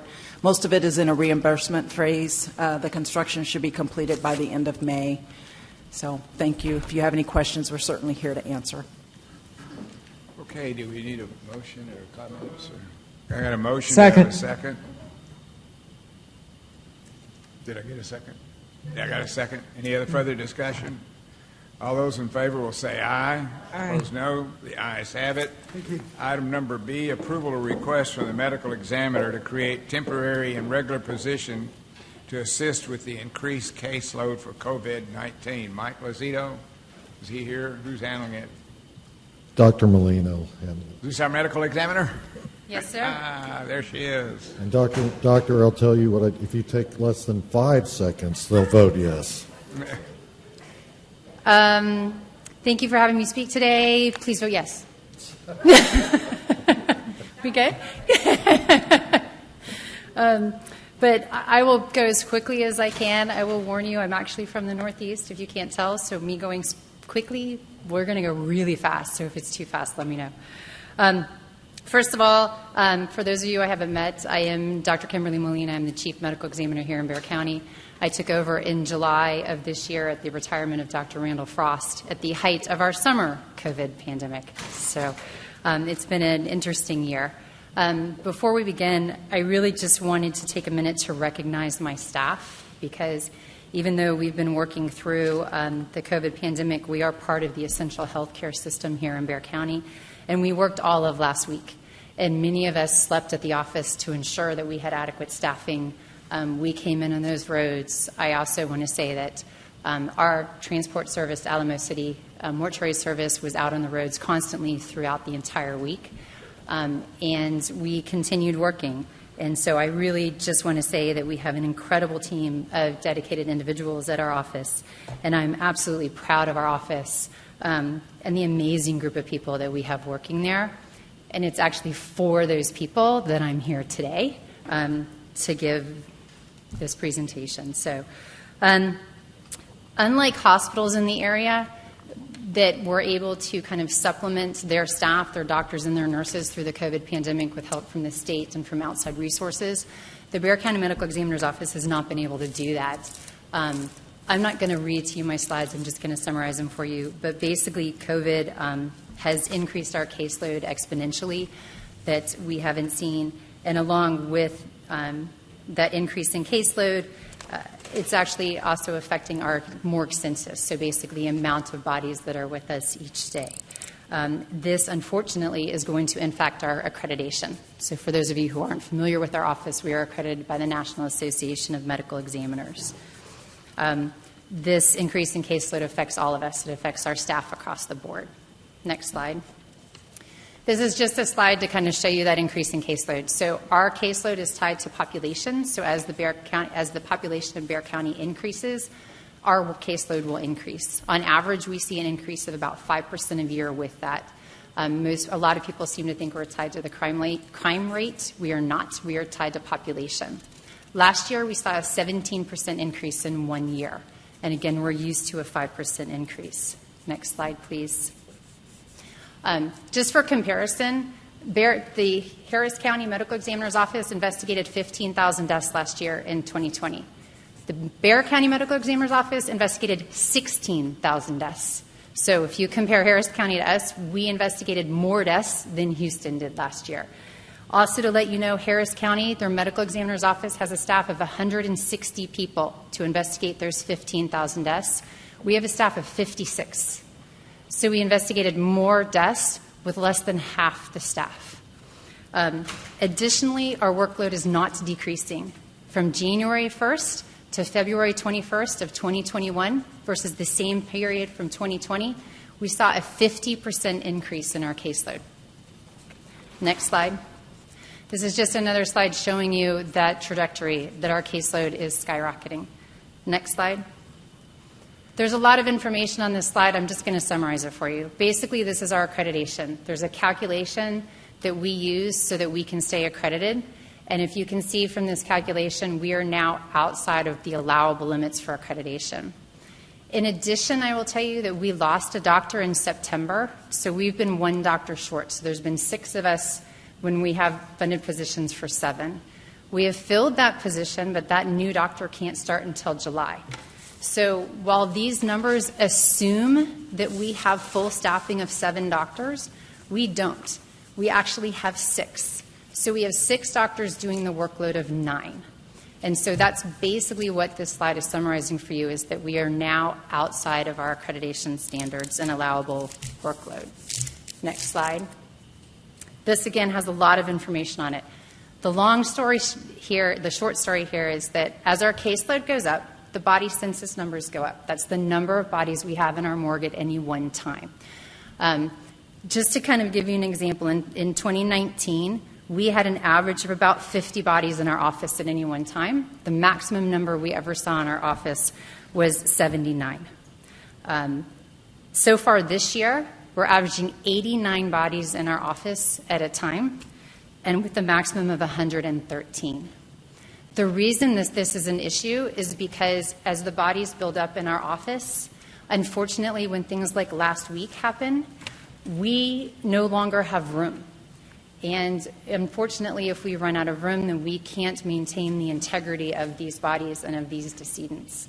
And unfortunately, it takes a good deal of staff to actually to process this. So it's not just a matter of these are people who have had their examinations, but we need to find their families, we need to contact funeral homes, we need someone to release the body. So there's a lot of work that goes into processing each of these bodies. Doctor, may I ask you a question about accreditation? If we become unaccredited and we're dealing with issues in the court of law, does that cause us a problem? That would be a question for Mr. Gonzalez, but my answer is going to be yes. Yep. Because when we testify in court, we are a name-accredited office, which means we have met those criteria, and our testimony holds a great deal of weight because of that. I haven't, I apologize, I don't have the PowerPoint in my packet, so the end result of your recommendation today, will it request the number of personnel you need, or? I'd like a copy of that also. What is your net ask? So and I apologize, so I'll skip to the end. Yes, so the end result actually is we need personnel. And what I'm requesting that we do is hire some temporary personnel until we can get to the budget cycle where I can request permanent personnel. So I'm actually requesting an office assistant 3, temporary, to help with our administrative issues, 2 medical investigator clerks, which seems kind of strange because one will go to our medical investigator section, but you'd have to know the position details of each of these positions. One of them can actually go to our autopsy suite. It's because of what happens, what is in these job descriptions that we can do that.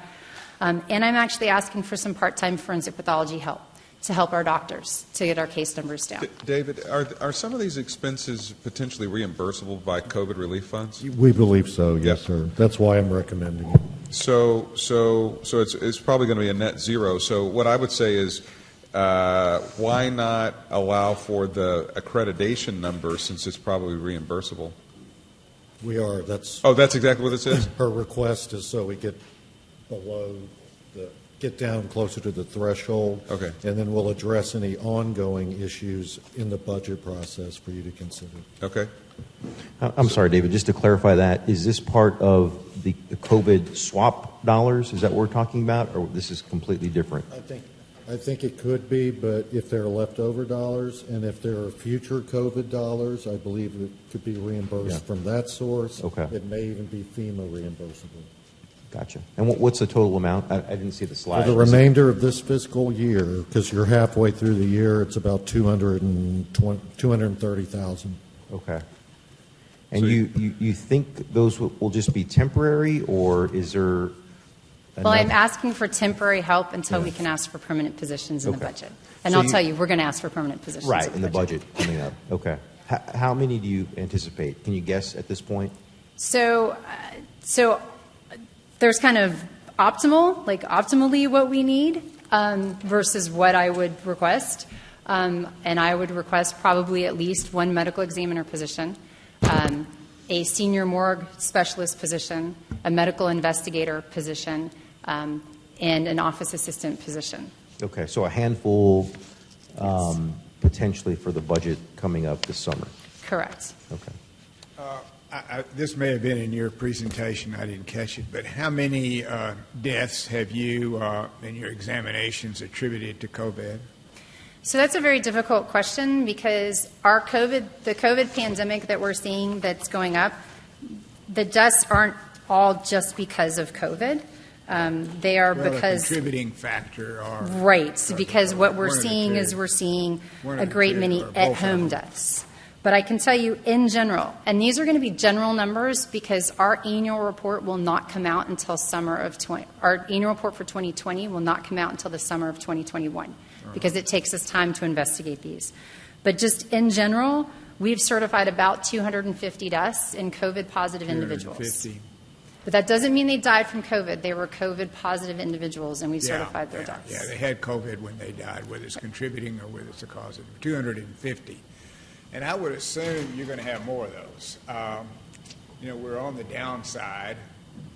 Hospitalization's gone down, but generally, it's infection rate, hospitalization, then deaths, and so there are probably, I don't know how many you will have to certify, but there's still going to be more coming.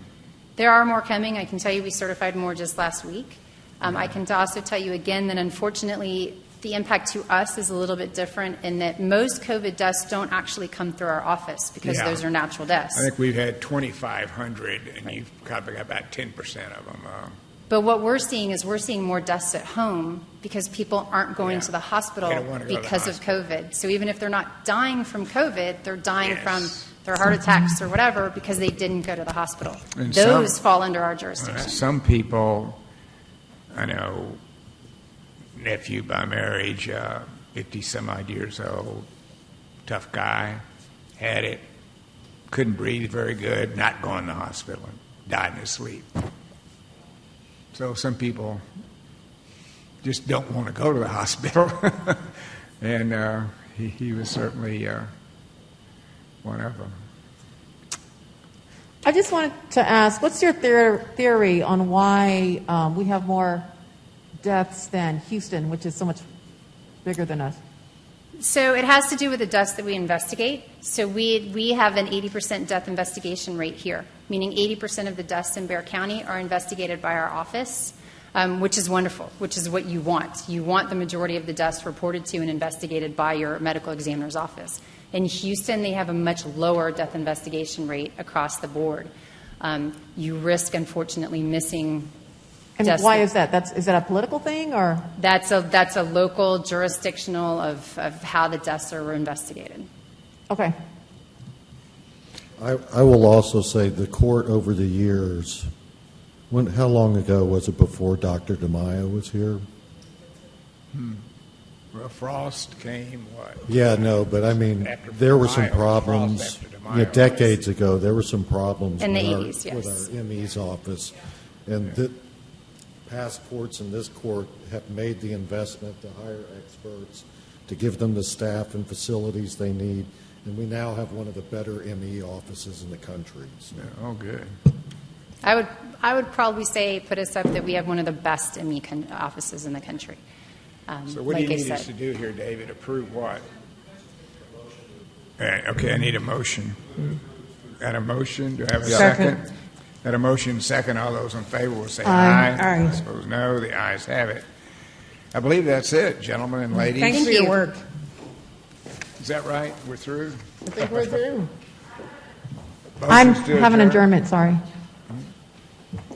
I would like to adjourn in memory of Ignacio O. Lara, who passed at the age of 73, a resident of Precinct 1. He served in the United States Army and will be deeply missed by his family and friends. And Judge, I have a couple of constituents here, Roberta Benson and Martha M. Brown. Commissioner Trish. Yes, so I'd like to recognize a woman by the name of Bitsy Comet, who was the mother of a high school friend of mine, Leslie Comet. You all may know her. They were residents of Precinct 3. She's also cousins to the Belton family. So our thoughts and prayers are with that family as they mourn her passing. We have a former member of the court, Commissioner Atkinson, lost his mother, Mary Louise Atkinson. Our thoughts and prayers are with him and his family. Marcia Price, Herbert Lychek, and Glenda Sue Shepard. That's it. Okay. Can I have a motion to adjourn in honor of the aforementioned people?